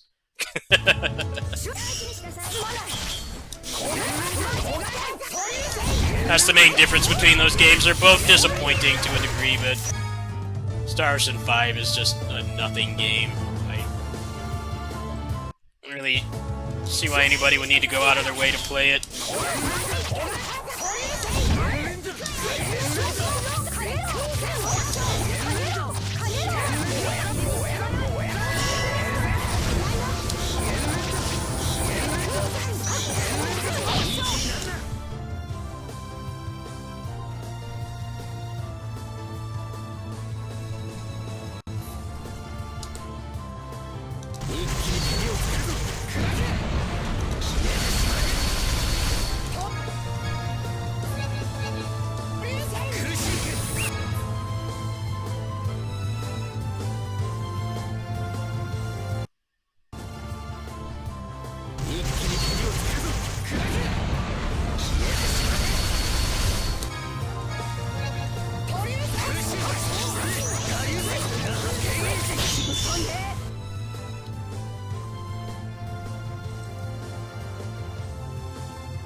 私も未熟だな。仕留めてやるよ。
I think the best part of Star Ocean 5, there's a part where they're in the spaceship. I think it's towards the end of the game, and like they get attacked by, I don't know anything about that game's plot, but they get attacked by enemies or whatever, and this like dramatic Star Trek music comes on, and you think they're going to show a space battle, but no, they actually close the cockpit so you can't see the ships that are attacking them. Like, there's this intense like music playing, and you expect it to be like Star Trek, where they're gonna, you know, cut to the ships actually engaging in battle. No, you have people frantically typing at the cockpits, and you can't see anything. Like, what was the budget for that game? Like 5 cents? Like expired cat food and like a couple of dollar bills they found? Like, what the hell, man? You can't even animate the space battle. Like, that game already tries to cut costs in a lot of ways, but why would you draw attention to it directly like that? Like, you know you don't have the money to animate it. So why even have a space battle? Like, you don't have to be an expert in the game industry to realize that there's saving money by doing that. Like, yeah, they didn't have the money to animate the cutscene, so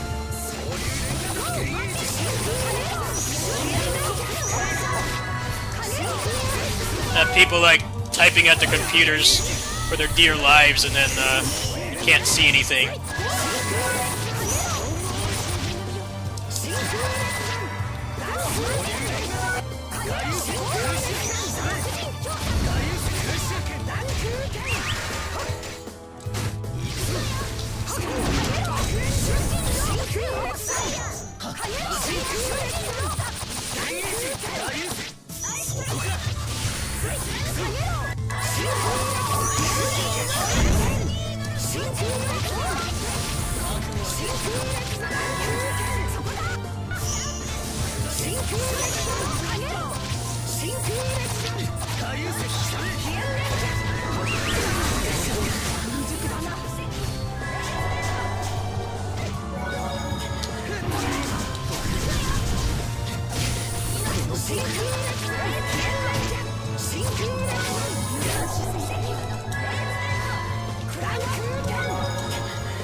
これが俺たちの実力だ。ああ、それがお前の実力だ。確かにそれが He quit the game 3 hours in. Yeah, that's a wise decision. Can't ever say you haven't made any good decisions in your life if you quit that game. You quit that game at the 3-hour point. I think that's something you can never live down. I watched my friends play that game, and I remember that ship cutscene. I was like rolling on the floor laughing. Like, why would you go to such lengths to like just confirm that you made this game with like $5 and some expired cat food? Why have like a 10-minute space fight scene where you can't see anything? Like, what the hell?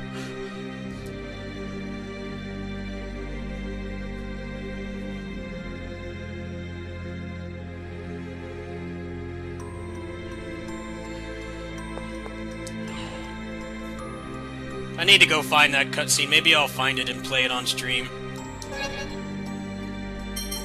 I don't really feel like doing much else tonight. That might be fun.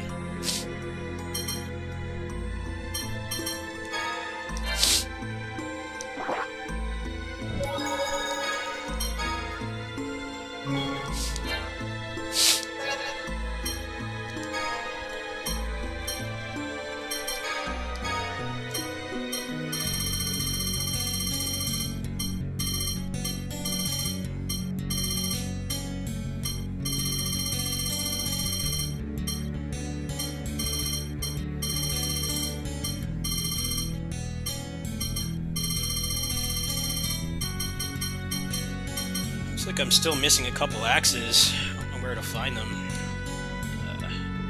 Let's see if there's more quests I need to do. Let's see here.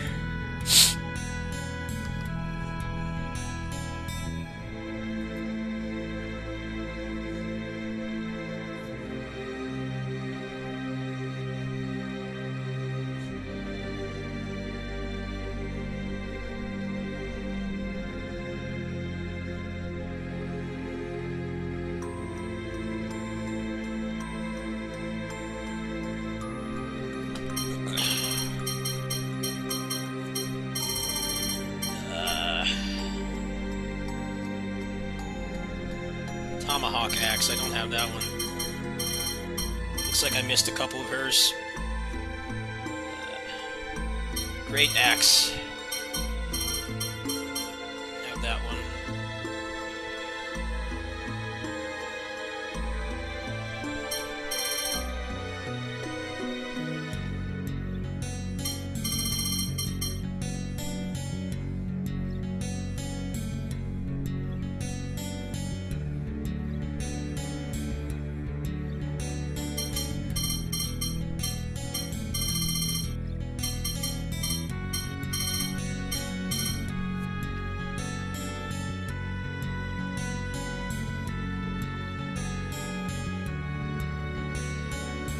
Okay,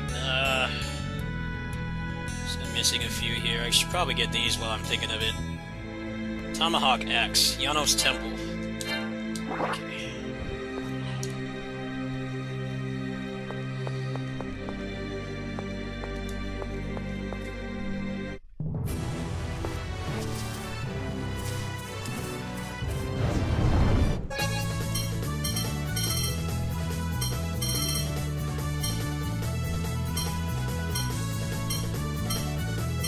Where's that again?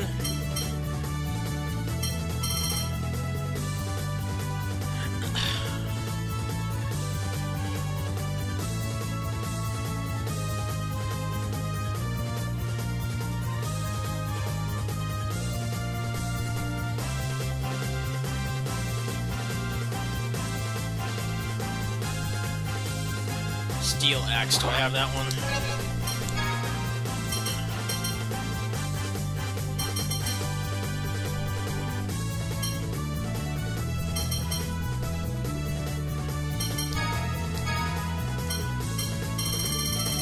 Yeah, I've got that one. Looks like I'm missing 2 axes. So one is in that dungeon. I don't know what dungeon that is.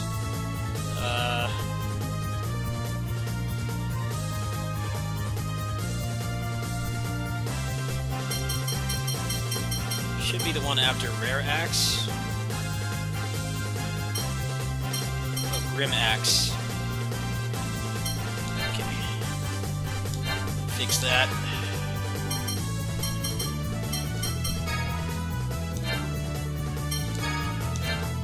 Oh no, I have that one. Oh, I wonder which one it is.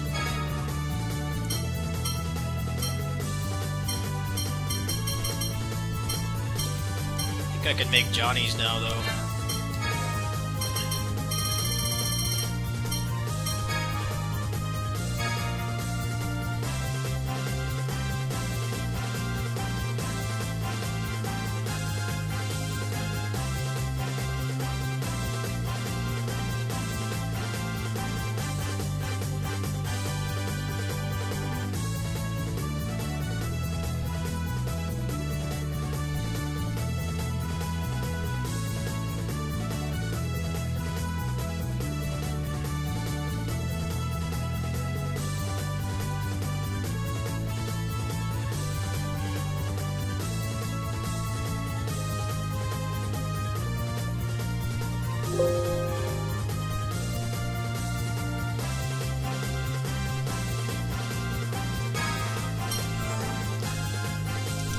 I got 2 ultimate weapons today. Not bad.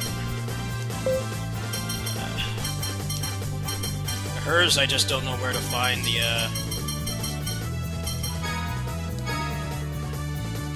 I don't know where to find it. I'm still missing 2.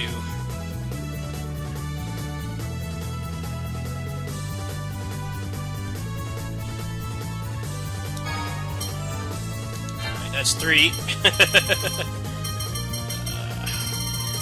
Let's see. Yeah, all I need is the axe. I just have no idea where to get that. It's not really totally obvious. Yeah, because this one is the... Oh, wait, no, there's a lot I'm missing, huh? I have no idea where to get those. This whole part down here is done, except for hers. I don't even have her in the party yet.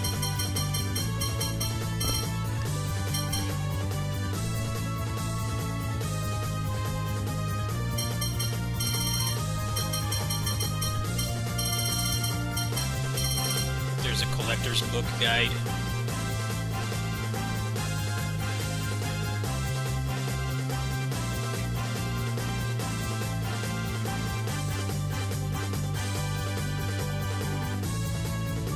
Maybe this lists it.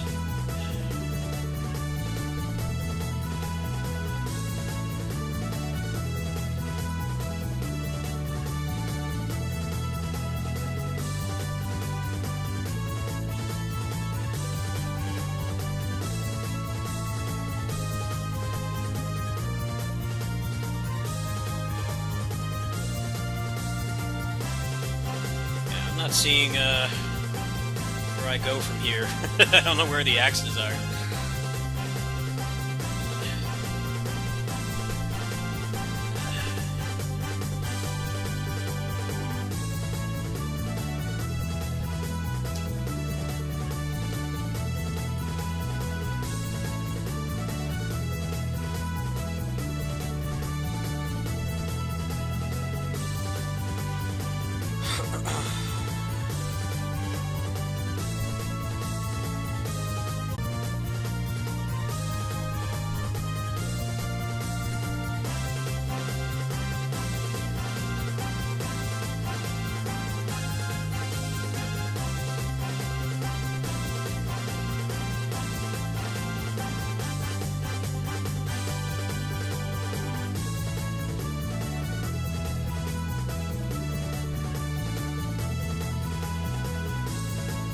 Maybe I'll give this a break.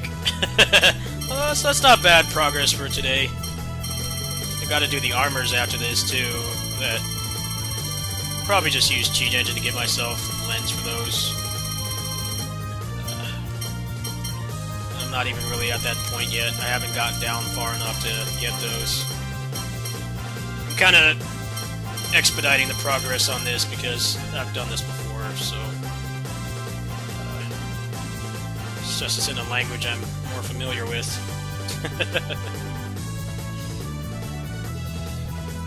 Let's see.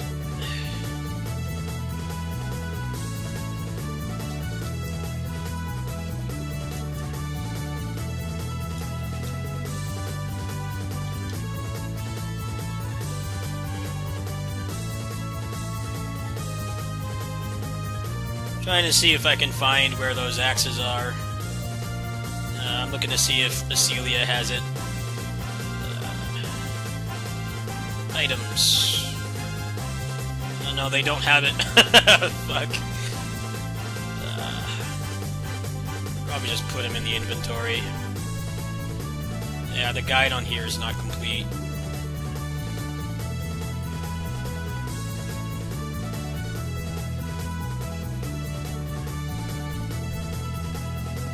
Let's just put them in the inventory, see if I can do that. I don't care about random-ass items. You gotta get every single item in the game for that respective category before it will let you craft the ultimate one. I'm like not really caring at this point. Let's see.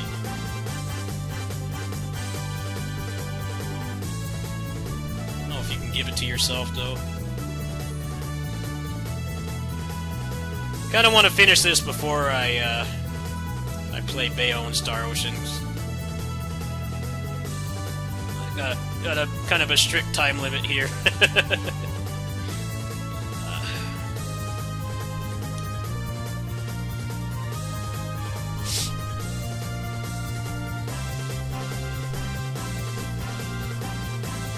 Back, hello.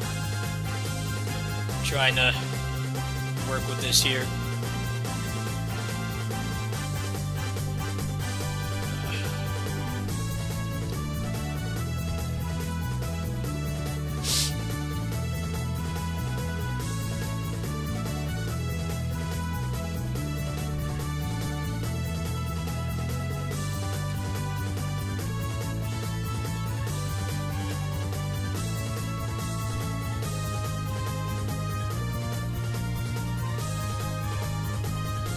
No, you can't give yourself the item.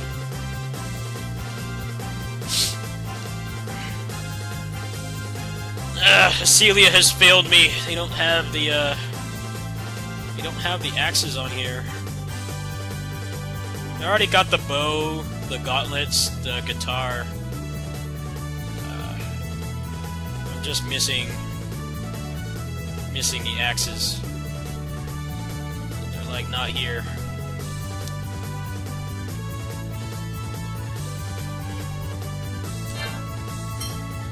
Is there anything else I can make? I think I made all I can make for now.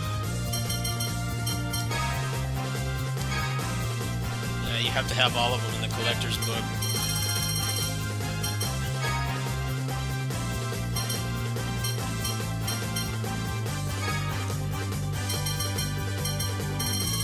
Yeah, the only one I'm missing is hers. I have no idea which ones I need to get. I'm completely drawing a blank here. Let me look at these guides again. Maybe there's one on here that will help. Might be like side quest ones or something.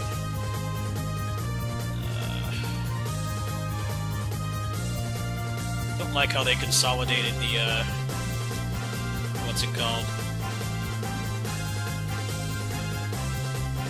Game facts. For games that have like multiple versions, they put them all on one page. So sometimes you look at stuff that you can't actually get. Yeah, I'm only missing... How many axes am I missing? 1, 2, 3, 4, 5.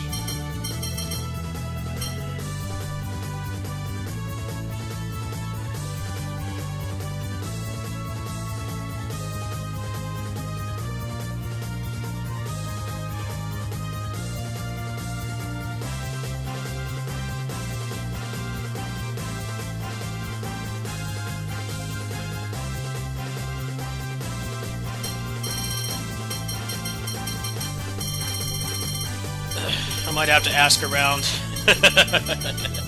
I have no clue where the hell to find these. It doesn't tell you here either. Yeah, these guys are all done. It's only Mary's the only one I don't have. I don't even have Lilith in the party yet. I'll probably do that later today, I guess. Yeah, this sucks balls. I have no idea.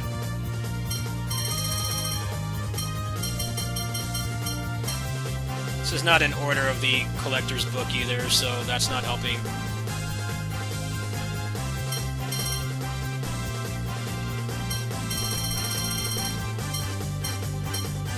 Yeah, that should be it right there. Celtis.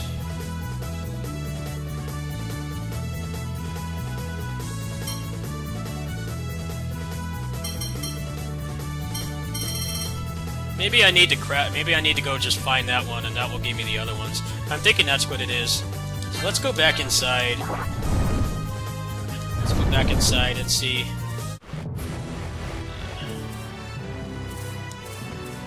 I'm thinking that might be what it is.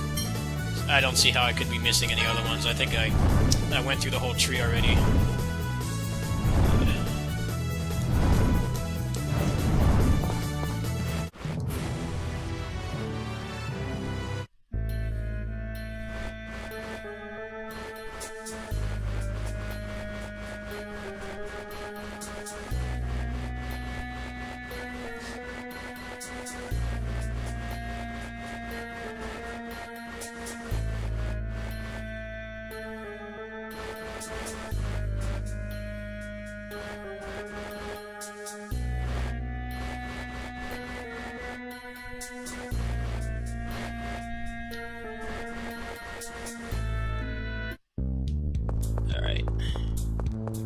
This is like the first dungeon in the game. I must have missed a chest here or something.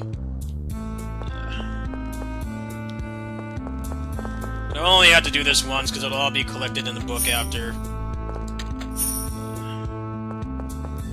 Let's just harvest this area. It's got to be in here somewhere.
That shit's been vaporware for years.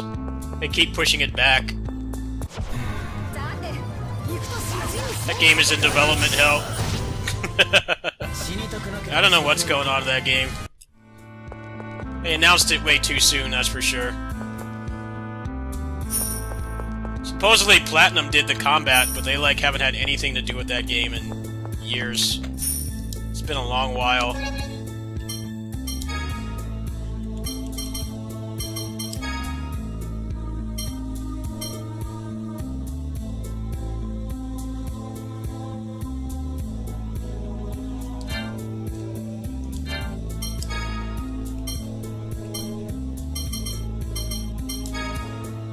I don't even want it no more, yeah. I'm sure a lot of people would agree with you.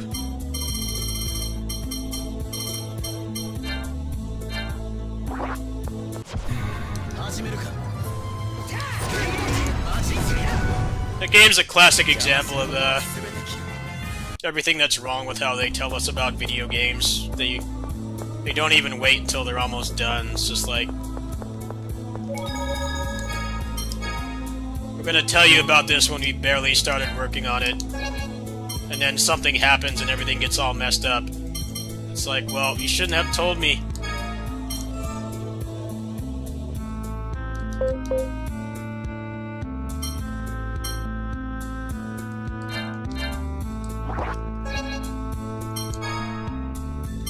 It's more like 5 years. It's more like 5 years. Because they announced that game, like, right when the Switch came out. But they showed no gameplay. So, you can't really say it's been 8 years. They just announced the game when they had, like, nothing done on it at all. There's a pretty distinct difference, I would say. They definitely should not have announced it when they did. It was stupid for them to.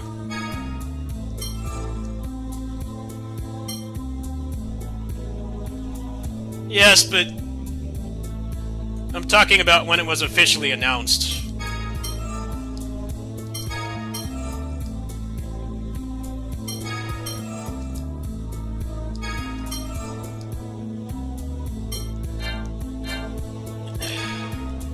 Like, when they actually officially announced the game, they,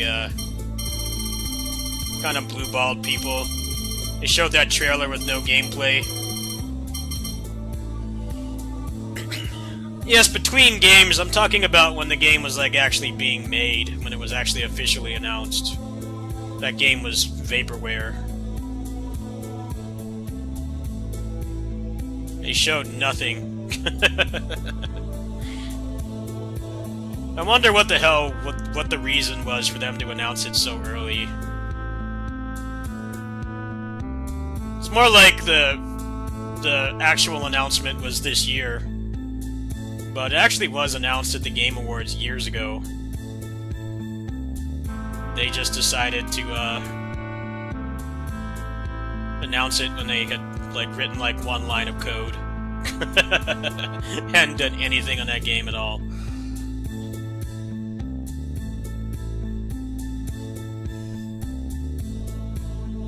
Oh, the wait, yes. I don't know, the fact that we actually knew that it existed, and then they, announced it when they hadn't done any work on it, I think was worse than the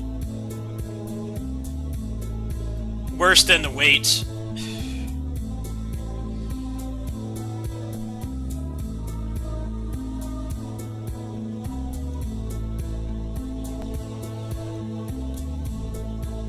Should have told us about that damn game when, like, this year. Like, hey, here's this trailer with no gameplay, and then the game is just, non-existent. The game just doesn't exist for, like, 5 years. Not a single second of gameplay. Not even a screenshot, like...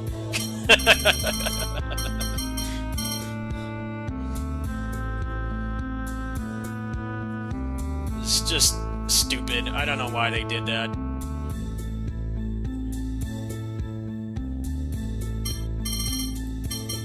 Yeah, that's a cool angle for sure, but it's not an excuse.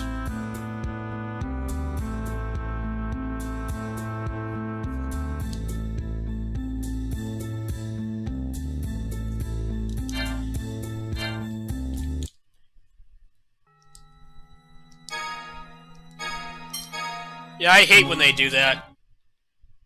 Like, you know, the gamer in me wants to know, like, every game that I'll ever be excited for, and, like, when it's going to come out. But the realist in me is like, don't tell me about that fucking game until there's actual raw gameplay, and it's 6 months away from release. Don't tell me about this shit when you barely started working on it. The problem with that is it also gives people really unrealistic expectations. That's kind of what happened with Cyberpunk. The Cyberpunk was like, hey, we're gonna,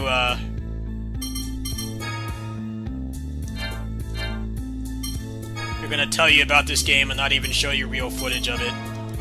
And we need you to be super excited. It's like, nah man, you show me that damn game when it's done. 6 months from release.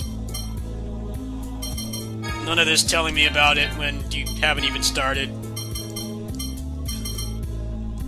Yeah, they showed it at the Game Awards. There's no gameplay. And then the game just fell off the face of the earth.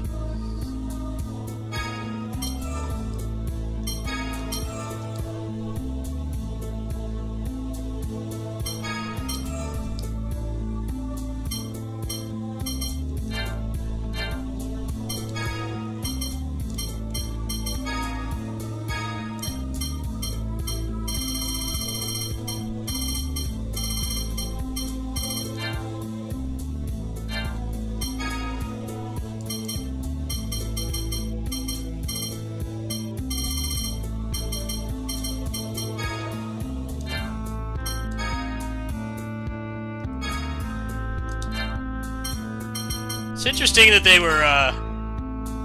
they were set on the plot that early on. That's actually pretty cool. Like whatever the plot is in the game, they were set on that from the start. Like, that's something that's been there for a while.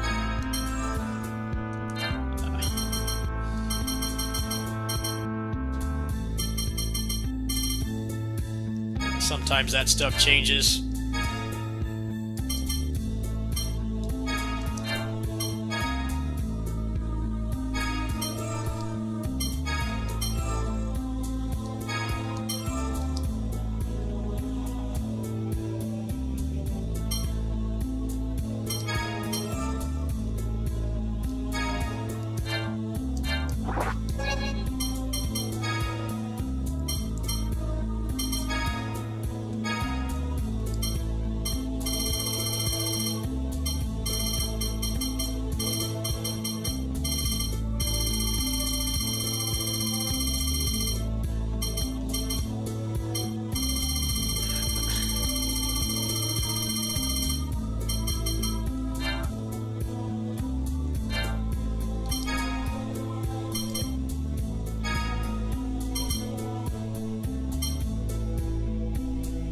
Yeah, I really like that too.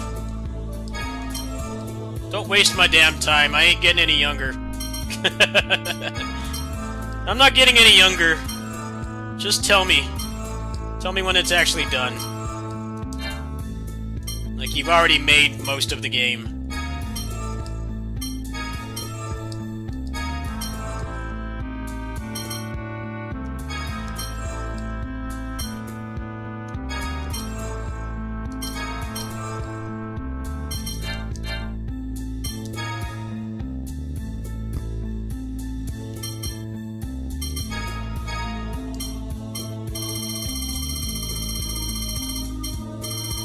I'm only missing 2 now. Must be somewhere in here.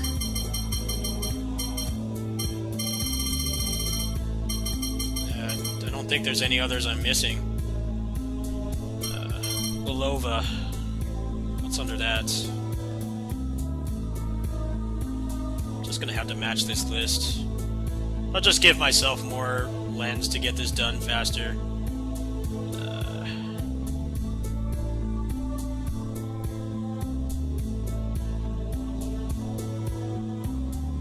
Okay, let's just go from the top.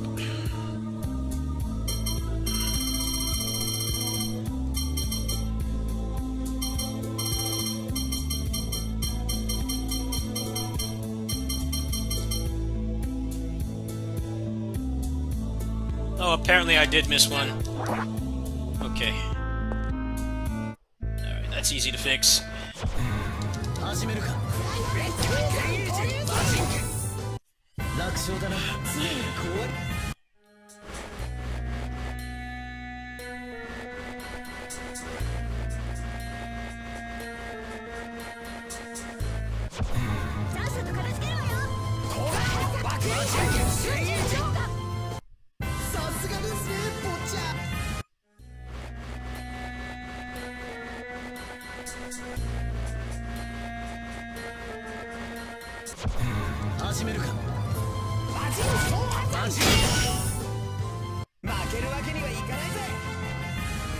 I find it hilarious that they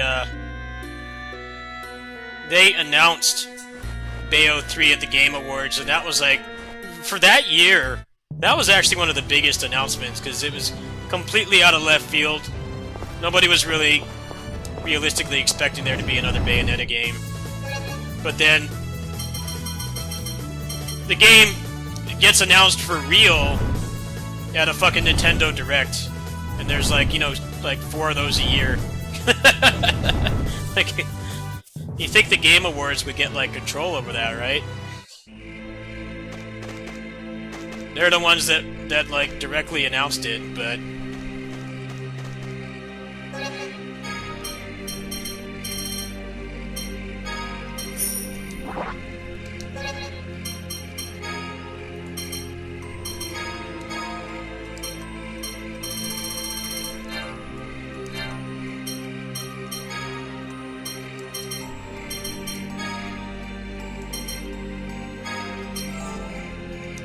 did I get them all now? Oh, I did. Nice. Oh, yeah. Man, I never would have found that if I didn't look at that guide. Well, GG's. All I need is the,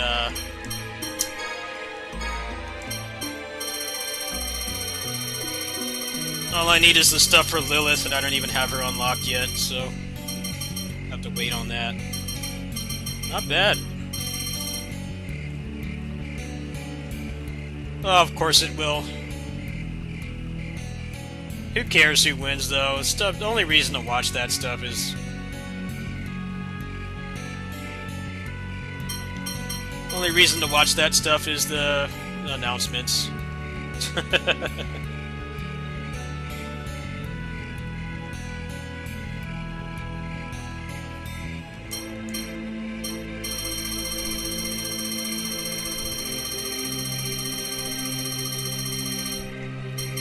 I don't really give a shit what they think.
Alright, well, I think that's good enough for tonight.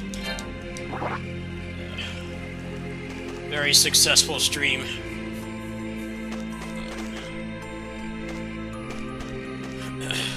I'll worry about Lilith later. I'm not gonna do that yet. I'll wait till I get stronger. So let's go back to the dungeon. Drop a save there.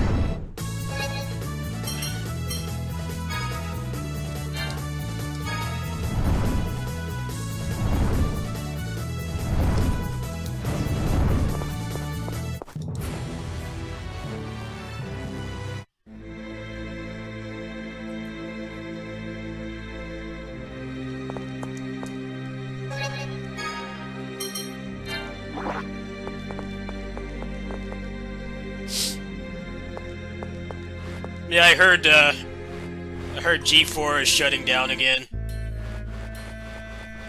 Because the influencers were charging a lot of money. I don't blame them. I wouldn't want to be on there for nothing, but it's like not sustainable. Some of those guys were asking for like 5 figures to be on there. The viewership was like not that great. I guess the sponsors dropped out or something. I don't know.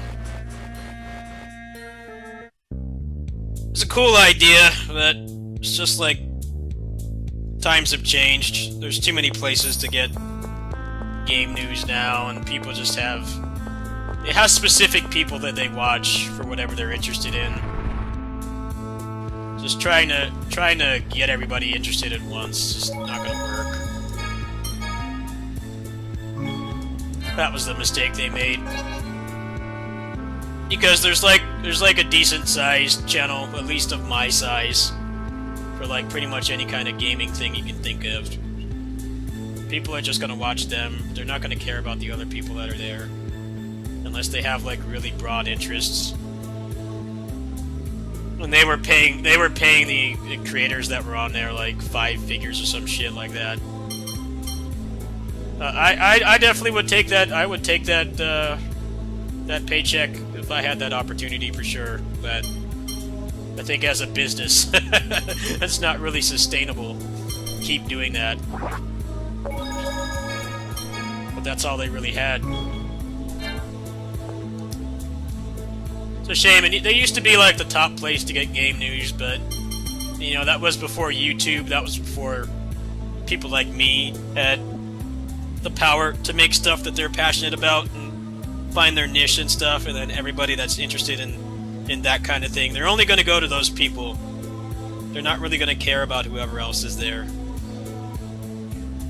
It's a shame, but it's to be expected, really. Can't pay YouTubers and Twitch streamers like 5 figures several times a month and expect to like actually have it making money. Not enough to pay that much, at least. They're making... That's like... Still less than like being like a TV actor, but for being a grassroots creator like me on there, making that much money, I mean, hell yeah.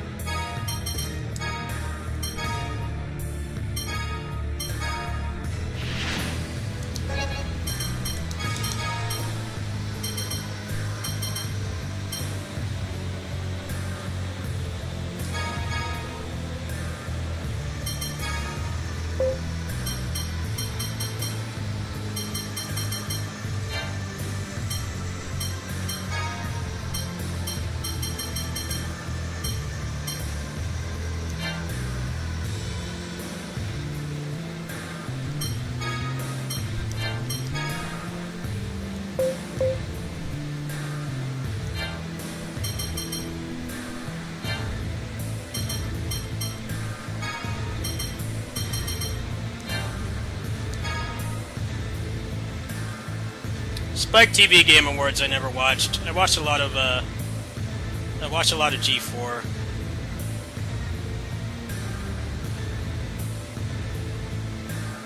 I watched X-Play and stuff. My mom is a gamer, so we would watch that together. But it just got less and less relevant.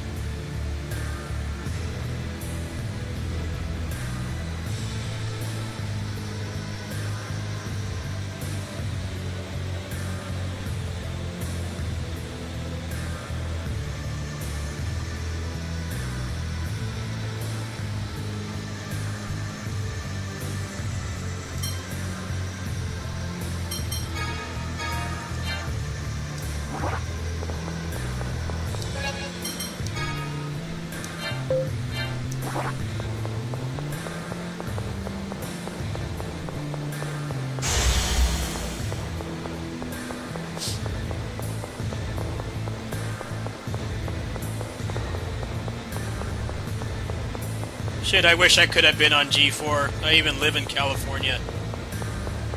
Like, dude, just let me play, like, Assault Spy for an hour and talk about games and shit. Pay me, like, 30 grand. Sure. I don't fucking care if they Twitter puts dicks in my mouth or something. For that money, I mean, shit, I could upgrade my computer. I could do a lot with that. That's a lot of money, for me anyway. I live on mostly fixed income. I wish I had an opportunity like that. Shit, I don't know how I'm gonna get like another $600 to finish this PC upgrade. さてやるかソニックついてこれるか盛り上がって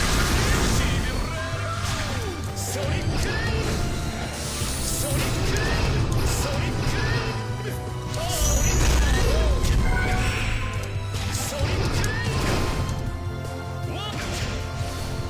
ソニックソニックしびれるぜ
I didn't watch a single thing from G4. I didn't even know what the hell was going on with that.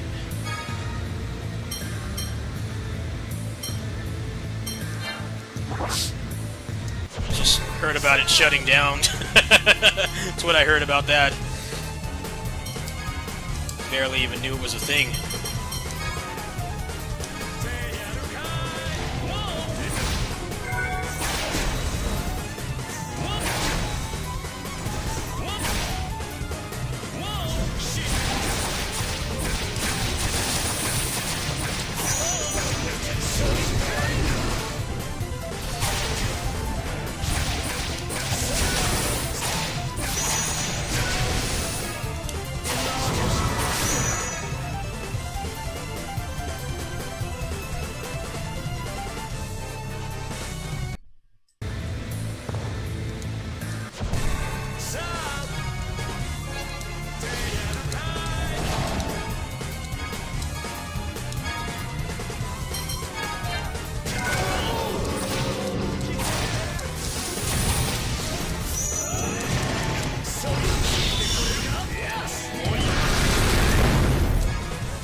Yeah, Beautiful Joe got a lot of games, but I really only like the first one.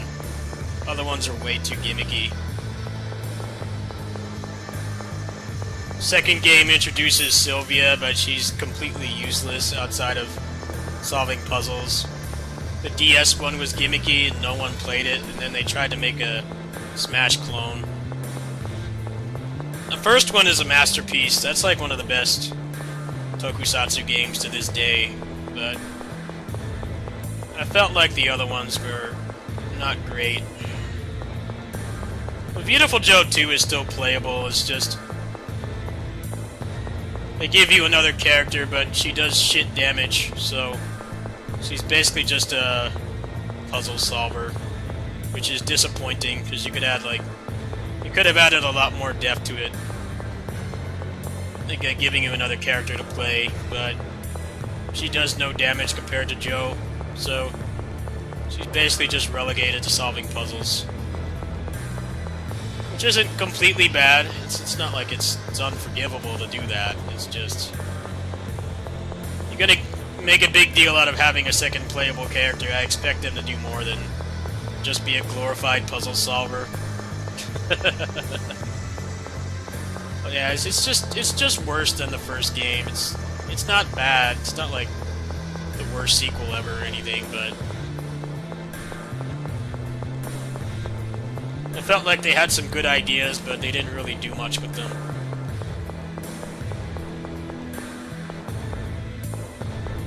It's like they got kind of stuck because, Joe's kit in the first game is, perfect. Pretty much everything has a use, even if, there's really only, one or two moves you actually did on a boss if you're actually trying to do damage. But the other stuff still had use outside of boss battles. They were all useful in their own way. And then they tried to make another character, and it's like, well, there's nothing really for her to do.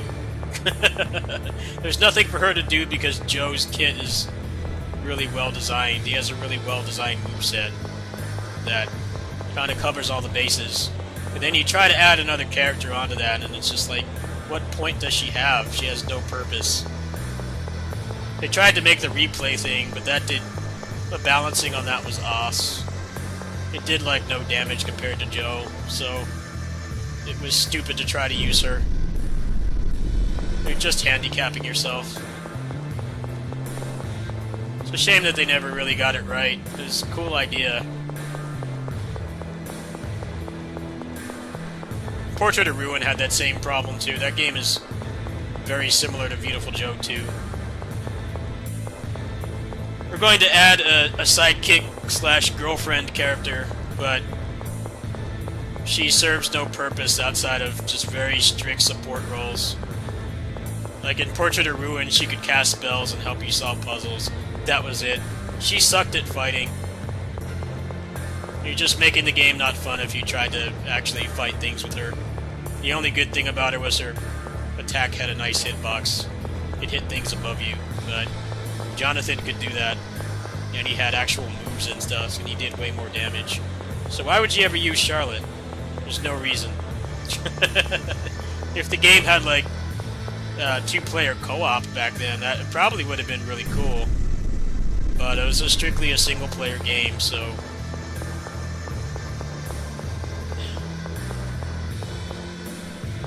it's funny, those games came out around the same time and they have the exact same problem.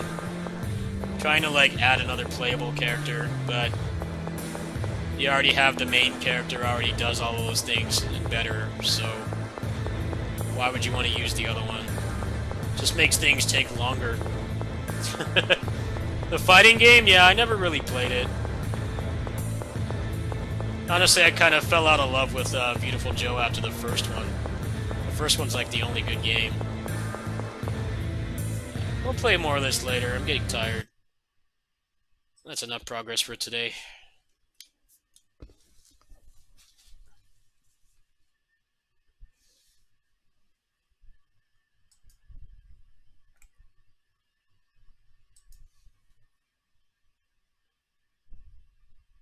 Oh no, Portrait of Ruin was still fun. Beautiful Joe 2 just felt like almost everything was worse. The music, the boss fights, just the design of the game was way worse. Like, I don't know. I wasn't feeling it. I liked it enough to finish it.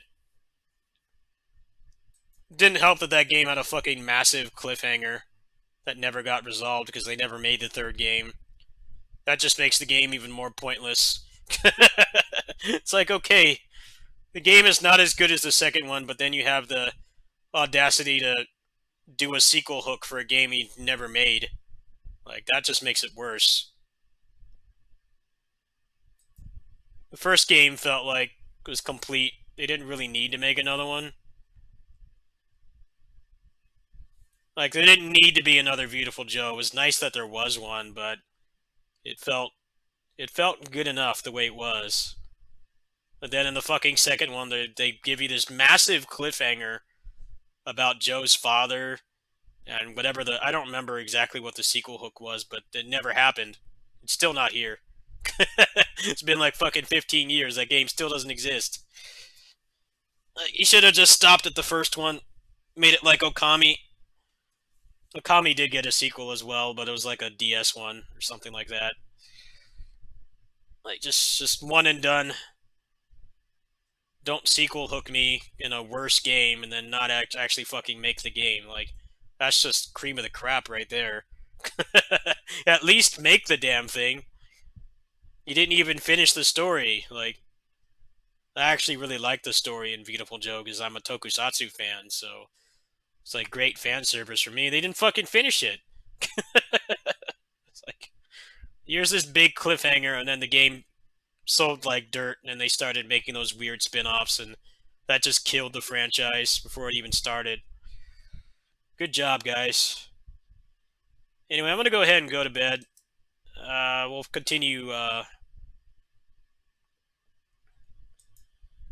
We shall continue Destiny Remake. Uh, Probably later today. Try to get through the dungeon. Here, go ahead and watch this. Whoever's still up. Oops. Hold on.